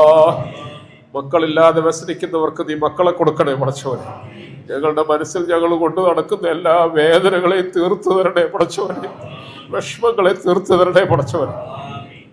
ഞങ്ങളുടെ ഹലാലായ ആശകളും ആഗ്രഹങ്ങളും ഒക്കെ സഫലമാക്കി തരണേ പടച്ചവനെ. ഈ പരിശുദ്ധ റമദാൻ ഞങ്ങൾക്ക് അനുകൂല സാക്ഷിയാക്കി തരണേ പടച്ചവനെ. റമദാനിൽ ഞങ്ങൾ ചെയ്ത ചെറിയ ചെറിയ അമലൊക്കെ നീ കബൂലാക്കണേ അല്ലാ. നീ കബൂലാക്കണേ അല്ലാ. അല്ലാഹുവേ, ഞങ്ങളുടെ ഈ താലീമിന്റെ സദസ്സിനെ കബൂലാക്കണേ അല്ലാ. ഇതിൽ പങ്കെടുത്ത മുഴുവൻ സഹോദരങ്ങളെ കബൂലാക്കണേ അല്ലാ. ഇത് ഞങ്ങളുടെ ഹൃദയങ്ങൾക്ക് മാറ്റം തരണേ പടച്ചവനെ. ജീവിതങ്ങളിൽ മാറ്റം ഉണ്ടാക്കണേ പടച്ചവനെ. ഞങ്ങളുടെ വർത്തമാനങ്ങളിൽ എന്തെങ്കിലും അതിരുകവിയുണ്ടെങ്കിൽ ഞങ്ങൾക്ക് മാപ്പാക്കി തരണേ പടച്ചവനെ. ഞങ്ങളുടെ വർത്തമാനങ്ങൾ ആരുടെയും മനസ്സിനെ വേദനിപ്പിക്കാതെ കാക്കണേ പടച്ചവനെ. പറഞ്ഞതിനെ ജീവിതത്തിൽ അമലിൽ കൊണ്ടുവരാൻ തൗഫീഖ് തരണേ പടച്ചവനെ. അല്ലാഹുവേ, ഞങ്ങളെ ഇവിടെ ഒരുമിച്ചിരുത്തിയതുപോലെ അവസാനം ജന്നാത്തുൽ ഫിർദൗസിൽ ഞങ്ങൾ ഒരുമിച്ച് കൂട്ടണേ പടച്ചവനെ. ഹൗദുൽ കൗസറിന്റെ മുമ്പിൽ ഞങ്ങൾ ഒരുമിച്ച് കൂട്ടണേ പടച്ചവനെ. അർശിന്റെ തണലിൽ ഒരുമിച്ച് കൂട്ടണേ പടച്ചവനെ.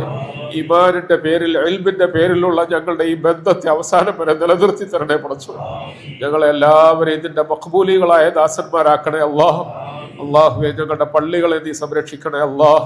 മദ്രസകളെ സംരക്ഷിക്കണേ അല്ലാഹ്. ആലിമീകളെ, ഉലമാക്കളെ, മുത്തഅല്ലിമീകളെ സംരക്ഷിക്കണേ അല്ലാഹ്. ഞങ്ങൾക്ക് നീ ഇസ്സത്തും ഇഫ്ഫത്തും വർദ്ധിപ്പിച്ചു തരണേ അല്ലാഹ്. അല്ലാഹുവേ, ഞങ്ങൾക്ക് അമ്നും അമാനും തരണേ പടച്ചവനെ. സമാധാനവും ഐശ്വര്യവും തരണേ പടച്ചവനെ. പരസ്പര സ്നേഹവും മുഹബ്ബത്തും വർദ്ധിപ്പിച്ചു തരണേ പടച്ചവനെ. അല്ലാഹുവേ, ലോകമെമ്പാടുമുള്ള ഞങ്ങളുടെ സഹോദരങ്ങളെ നീ സഹായിക്കണേ അല്ലാഹ്. ഞങ്ങളുടെ സഹോദരങ്ങളെ നീ സഹായിക്കണേ അല്ലാഹ്. ഇസ്സത്തിലാക്കണേ അല്ലാഹ്. ഇസ്സത്തിലാക്കണേ അല്ലാഹ്. ഞങ്ങൾ അനുഭവിക്കുന്ന വേദനകളും പീഡനങ്ങളും ഒക്കെ ഞങ്ങൾക്ക് മാറ്റി തരണേ പടച്ചവനെ. നീ ഞങ്ങളെ കൈയൊഴിയരുതേ അല്ലാഹ്. നീ ഞങ്ങളെ സഹായിക്കണേ അല്ലാഹ്. അല്ലാഹുവേ, ഞങ്ങളുടെ വേദനകളും വിഷമങ്ങളും പ്രാരാബ്ദങ്ങളും ബുദ്ധിമുട്ടുകളും ഒക്കെ ഞങ്ങൾ വേറെ എവിടെ പോയി പറയാനാ പടച്ചവനെ. ഞങ്ങൾക്ക് പോകാൻ വേറൊരു വാതിലില്ല. ഞങ്ങൾക്ക് കരയാൻ ഒരു അഭയസ്ഥാനവും ഇല്ല. ഞങ്ങളുടെ കാര്യങ്ങൾ നീ ഏറ്റെടുക്കണേ അല്ലാഹ്. ഞങ്ങളുടെ കാര്യങ്ങൾ നീ ഏറ്റെടുക്കണേ അല്ലാഹ്. റബ്ബന ആതിനാ ഫിദ്ദുനിയ ഹസന وفي الآخرة حسنة وقنا عذاب النار. ربنا اغفر لنا ولوالدينا رب ارحمهما كما ربياني صغيرا. اللهم إنا نسألك خير ما سألك منه عبدك ونبيك محمد صلى الله عليه وسلم، ونعوذ بك من شر ما استعاذك منه عبدك ونبيك محمد صلى الله عليه وسلم. ربنا آتنا ووعدتنا على رسلك ولا تخزنا يوم القيامة. آمين برحمتك يا أرحم الراحمين. وصلى الله على خير خلقه محمد وعلى آله وصحبه أجمعين. سبحان ربك رب العزة عما يصفون وسلام على المرسلين والحمد